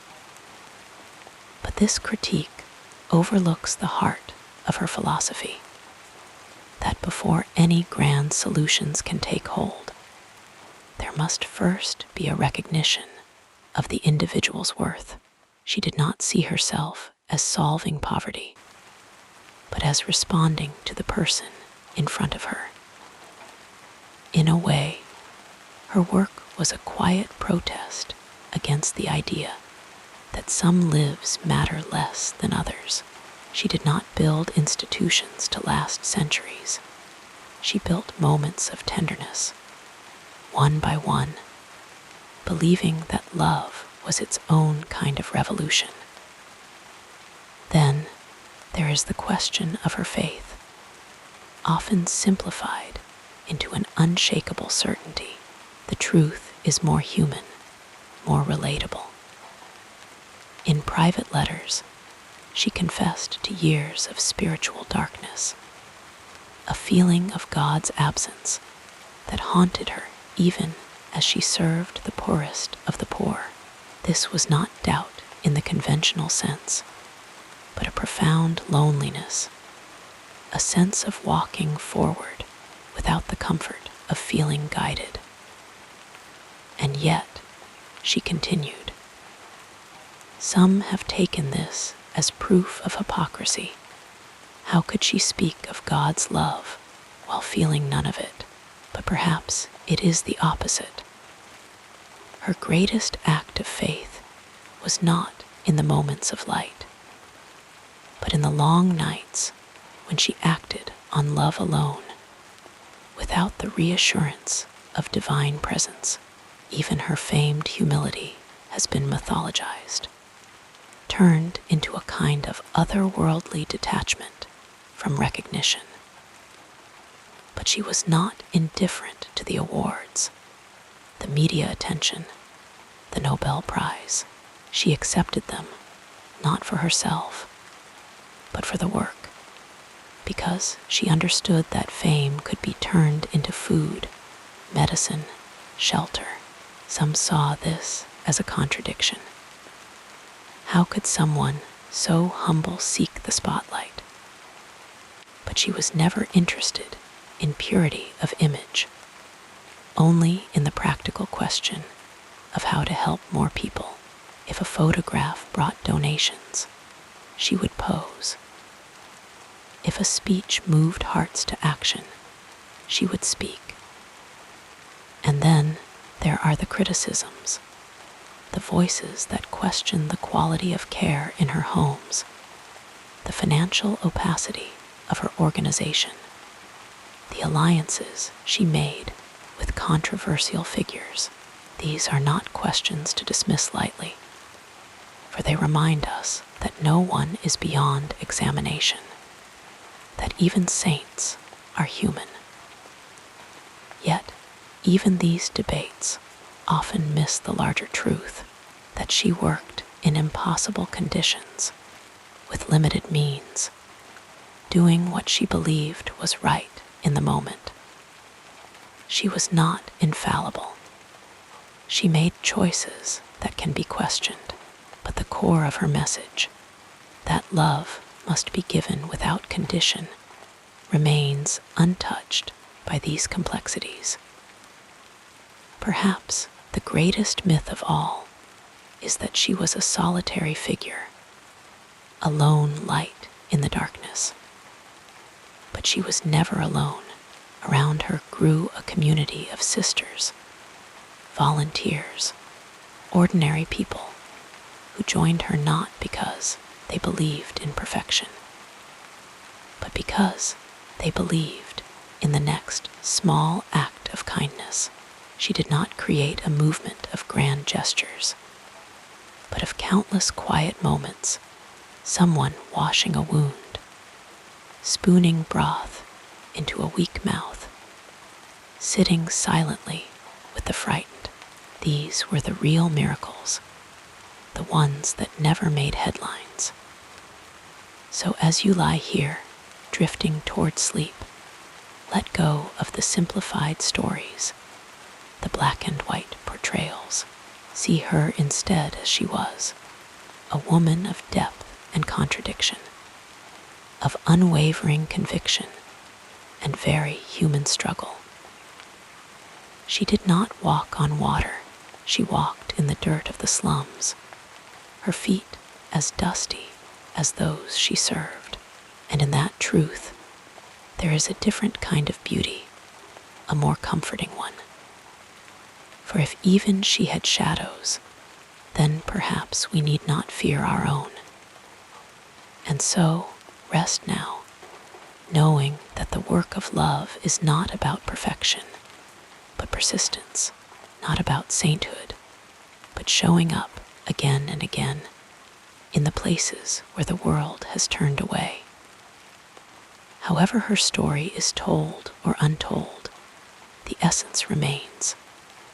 A hand extended, a life acknowledged, a moment of kindness that ripples outward, long after the giver is gone.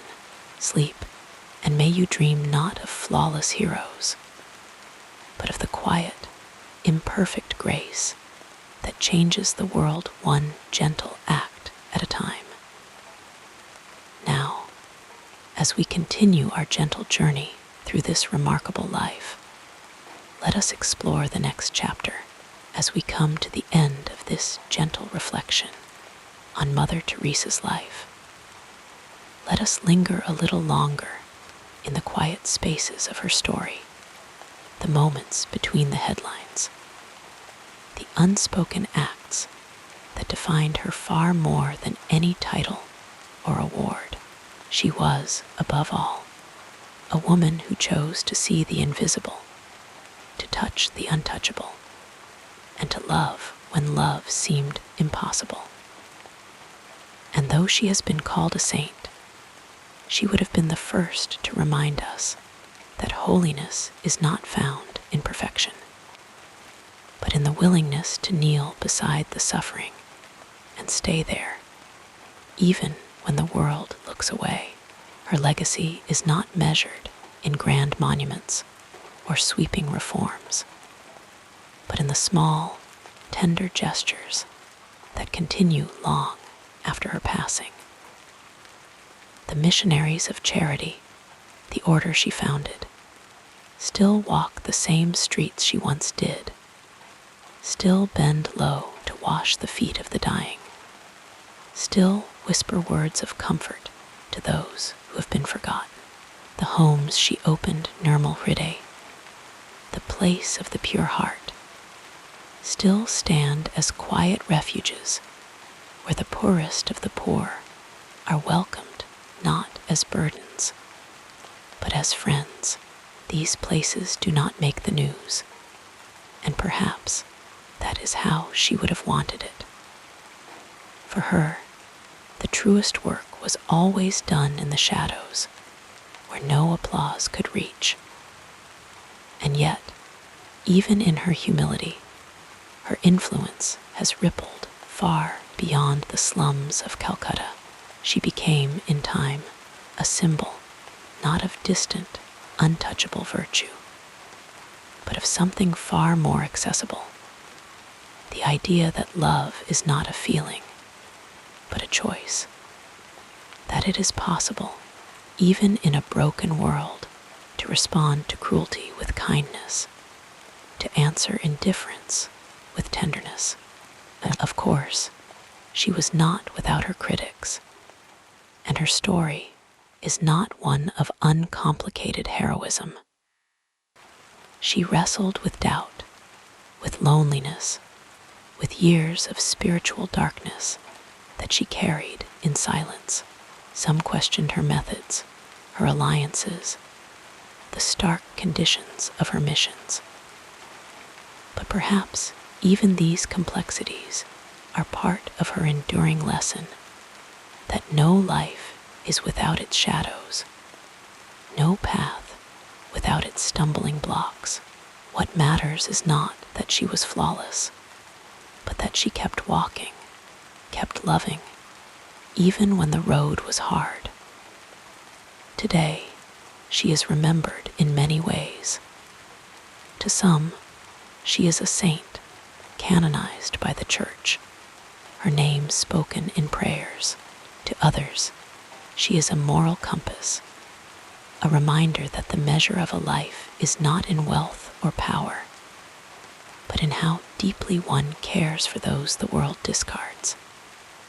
And to those who knew her, who worked beside her, she was simply Mother, not a distant figure on a pedestal, but a woman who laughed, who wept, who rolled up her sleeves and got blisters on her hands from scrubbing floors. Her greatest gift, perhaps, was the way she made holiness feel within reach.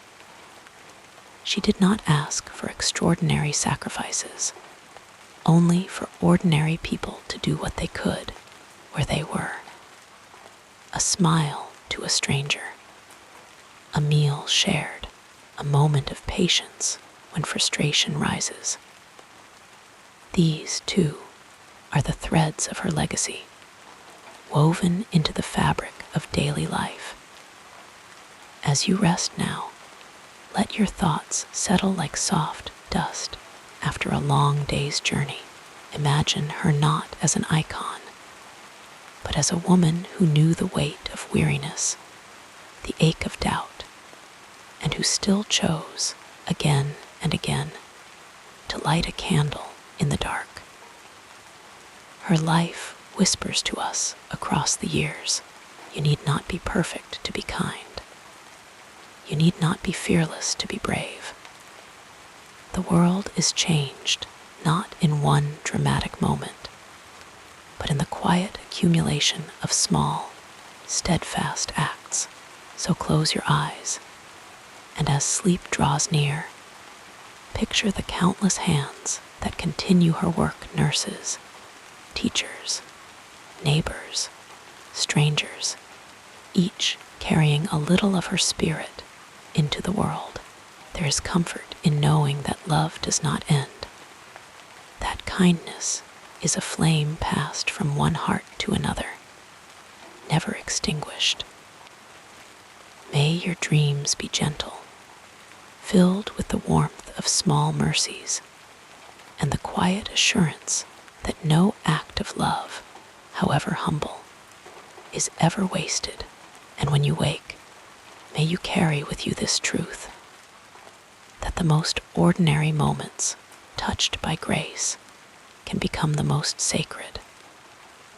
Sleep now, dear listener, wrapped in the peace of knowing that even in the darkest night, there are still those who kneel beside the hurting, and that you, too, are part of this endless, tender story. Rest well. The world is held together by love, and love never sleeps.